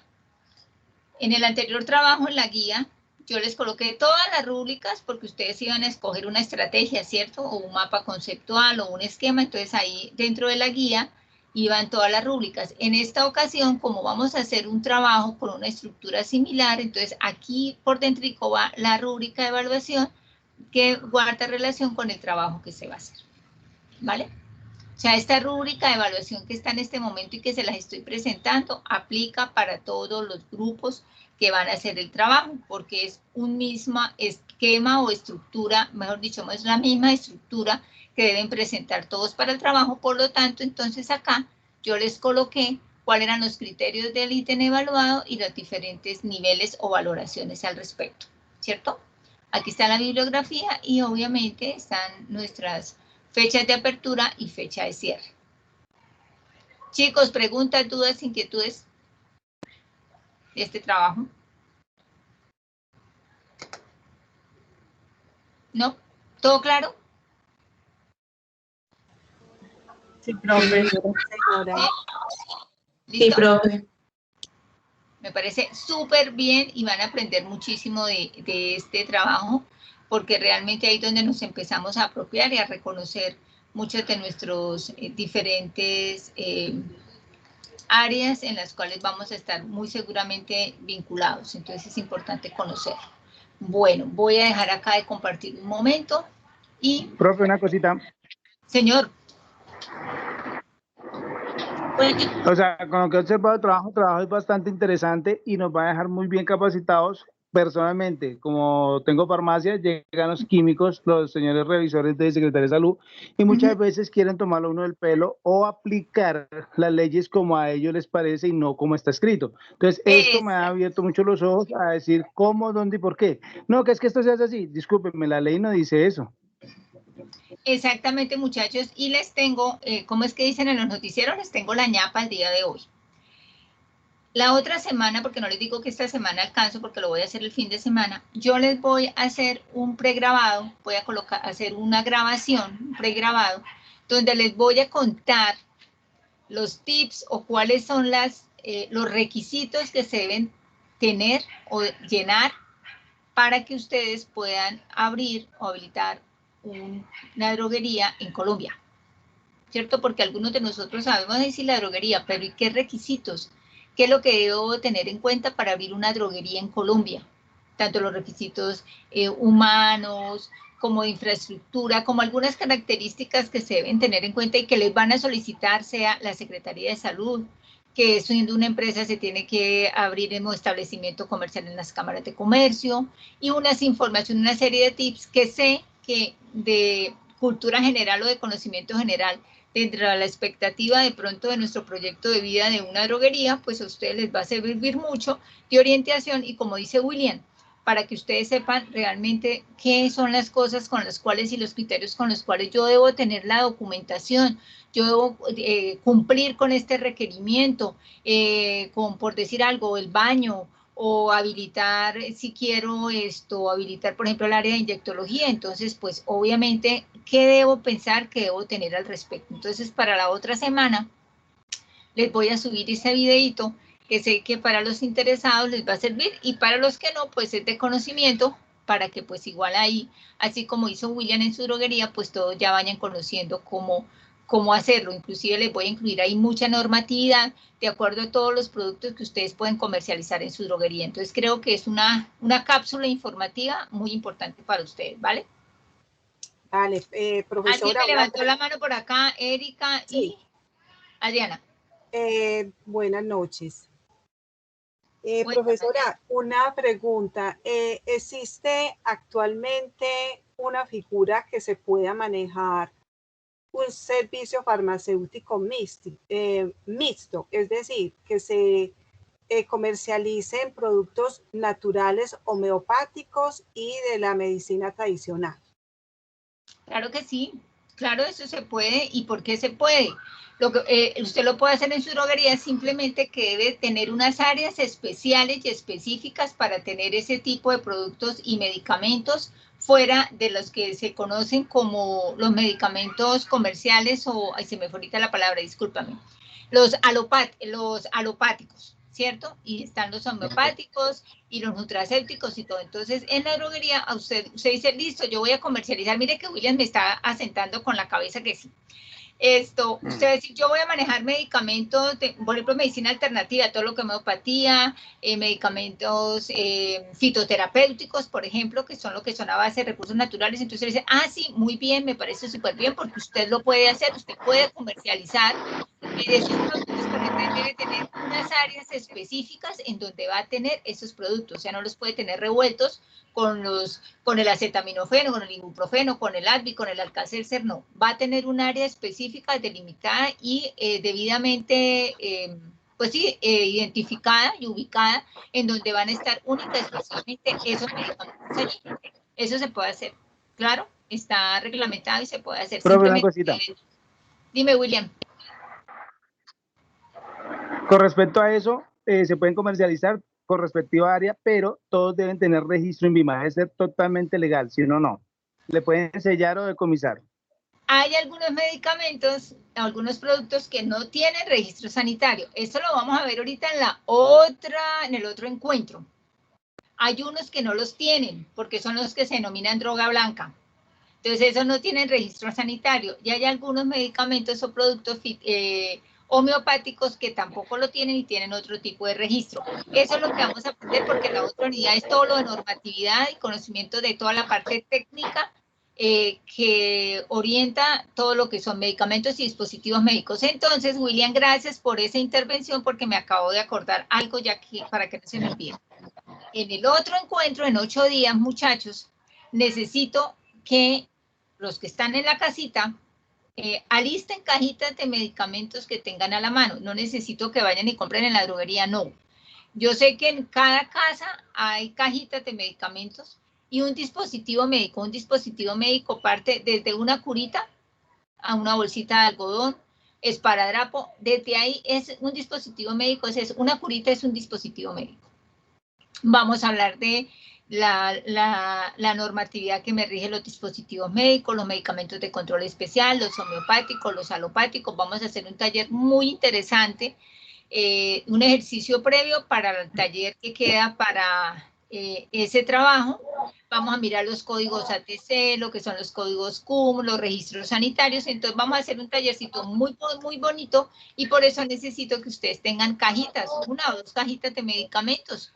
También que tengamos por ahí a la mano algún cosmético, alguna frasquito de algún producto para el aseo, porque vamos a tener un trabajo muy interesante, porque todos esos productos nosotros los vamos a tener que comercializar, o lo tenemos comercializando cuando coloquemos nuestras droguerías. En las farmacias se comercializan otro tipo de productos, de pronto un poco más limitados, pero en las droguerías, en términos generales, nosotros encontramos cosméticos, productos para el aseo, higiene personal, medicamentos, dispositivos médicos, pues tenemos que comercializar. Entonces, chicos, ¿cómo les parece lo que nos espera para el otro encuentro? Muy interesante. Bueno, y ahora sí, entonces, para finalizar, por favor, entren otra vez aquí al link de menti.com y vamos a hacer un ejercicio para finalizar que quiero hacer con ustedes. Espérenme, ya por último voy a compartir aquí la pantalla. Quiero que entren a Menti y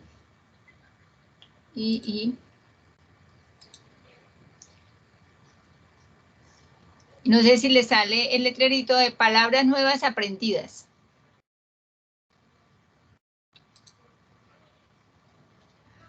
¿Sí? Sí, señora. Listo, entonces vamos a colocar ahí qué palabras nuevas aprendimos hoy con todo lo que les conté, con todo lo que hablamos, con todo lo que les mostré. ¿Qué palabras nuevas aprendimos hoy? Ahí les doy de a 3 opciones para que cada uno de ustedes coloque 3 opciones y si tienen, aprendieron 3 palabras nuevas, si de pronto dijeron, no, aprendí una, entonces, ¿cuál? Profe, a mí no me sale, me sale la pregunta anterior. Ay, espérate. ¿A todos les sale la pregunta anterior? Alguien me puede enviar el link ahí en el chat, a ver si... Espérame, entonces lo volvemos a copiar, no te preocupes. No, lo que pasa es que le debe dar más abajito para que ella le genere la otra pregunta. Es que ese es enseguidita. Listo, ya, gracias. Listo, vamos a ver. ¿Qué nuevas palabras aprendimos el día de hoy, chicos? Tenemos 3. Si no aprendimos sino una, no pasa nada. Una. O si aprendimos 2. O así no la habíamos aprendido, si no las recordamos también vale, si recordamos esas palabras nuevas. Perdón, esas palabras que de pronto las teníamos para allá y hoy en nuestra charla, entre todo el grupo las recordamos. Y con esto pues cerramos nuestro encuentro de la noche de hoy. Vamos a ver quién va escribiendo.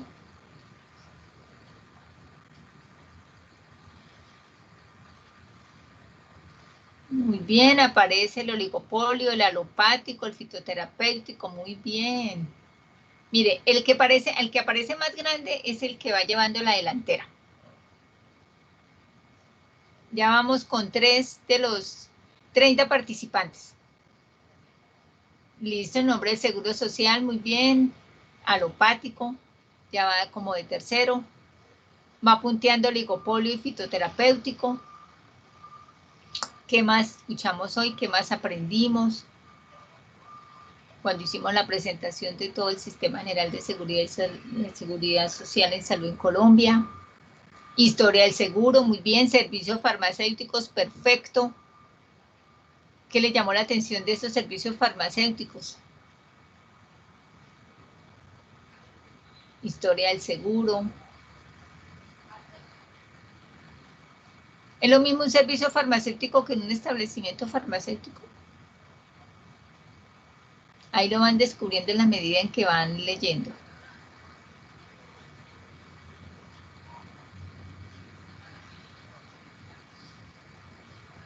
Alta complejidad, sí, tiene unos niveles de complejidad. Una farmacia mixta, como le dijo la compañera, muy bien, excelente.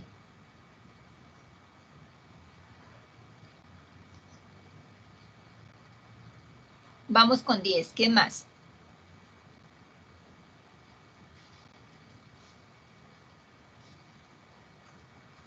Algunos otros términos que hablamos en la historia. Farmacia dependiente. Muy bien.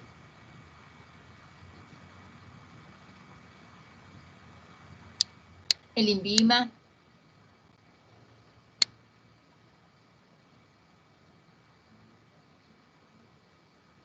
Oligopolio. Ahí parece que alguien le colocó, que se le fue la D por la L, por eso nos queda ya chiquitito. Pero definitivamente parece que el término con el cual, mejor dicho, fue el super nuevo, va punteando el oligopolio. ¿Qué más me colocaron acá? Integralidad, sí señora, muy bien. Alta complejidad. Mayorista y minorista, muy bien.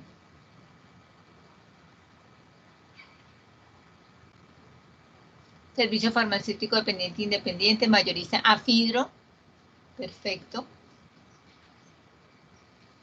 Bueno, muchachos, excelente. Vamos a darnos otros minuticos para ver quiénes más nos aportan. Pero este es un ejercicio importante porque estas palabras nuevas aprendidas o reconocidas o recordadas, chicos, ya empezamos, como yo les decía al principio, a meternos en todo este argot, por decirlo de alguna manera, que tenemos nosotros que irnos apropiando, saber qué es un mayorista, un minorista, qué es alta complejidad, qué es mediana complejidad, qué es una farmacia independiente, qué es una farmacia dependiente, ¿cierto?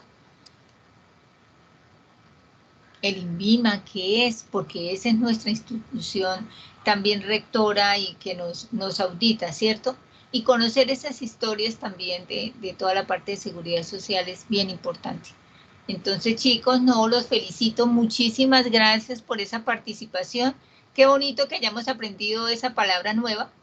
Y bueno, pues vamos creciendo en conocimiento y en apropiación de estas temáticas que nos corresponden como regentes de farmacia. Yo les dije a ustedes que este curso es la apertura para todos los demás que vamos a profundizar en los procesos de aquí en adelante a partir del segundo semestre. Entonces, bueno, los felicito. Muchísimas gracias por esa participación. Voy a quitar ya la presentación. Muy bien, muy chévere por todos esos conceptos que aprendimos. Eso nos queda para la posteridad. Y sé que más adelante vamos a empezar a tener más conceptos. Por eso en la otra unidad vamos a empezar ya a solidificar esas terminologías para saber qué es la diferencia entre un medicamento, ¿cierto? En principio activo, ¿cierto? Y algunos otros conceptos importantes que debemos tener muy claros. Entonces, chicos, muchísimas gracias por este encuentro el día de hoy. Espero que descansen, que les siga rindiendo mucho, que William siga ya con su turno en su droguería, y no olviden entonces a empezar a listar lo que les dije para nuestro encuentro la semana entrante. Si no hay ninguna pregunta, duda o inquietud, pues damos por terminado nuestro encuentro el día de hoy. Muchas gracias. Muchas gracias. Gracias, profesora, muy amable, que descanse. No, igualmente, a ustedes una feliz gracias, noche. feliz noche. Igualmente, señora. Yo sí quería preguntar algo que he visto que varios compañeros, pues, y me incluyo, que estamos como preocupados por la salud de la profe Sandra. Porque la profe Sandra. Entonces queríamos al menos saber si ya está bien, si se está recuperando. Pues niños, el que nos da la información es el esposo, ¿cierto? Entonces, pues, está en la UCI, está entubada, pero los medicamentos que le han aplicado está respondiendo muy bien. Lo que sucede es que todavía no tiene la capacidad para respirar por ella misma, entonces deben mantenerla todavía entubada para ayudarle pues a que se dé la saturación normal, pero pues digamos que la muy buena noticia es que está respondiendo positivamente al tratamiento farmacológico que tiene, o sea, los medicamentos están haciendo su acción.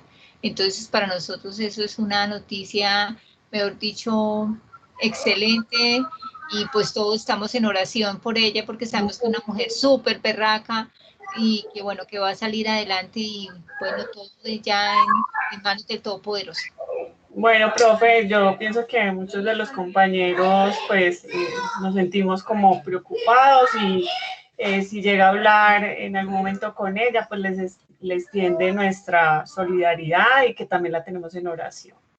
Claro que sí, yo les pongo al tanto ahí por el grupo, pues en este momento por obvias razones, como ella está sedada y eso, pues ella no tiene ninguna forma de comunicación con nadie. Yo creo que estamos esperando que evolucione esta semana para ver si ya le dan de la UCI, sí, hospitalizada, pero para ya poder tener comunicación con ella. Entonces, muchas gracias, chicos, por esa preocupación. Realmente sí, todas las buenas energías que tengamos, obviamente a ella le llegarán, y yo sé que con todo el buen ánimo y el cariño de ustedes. Muchas gracias. Muchas gracias, profe. No, a ustedes se me cuidan. Se me cuidan. Cualquier cosa seguimos ahí por el WhatsApp. Adiós. Hasta luego. Buenas noches. Muchas gracias.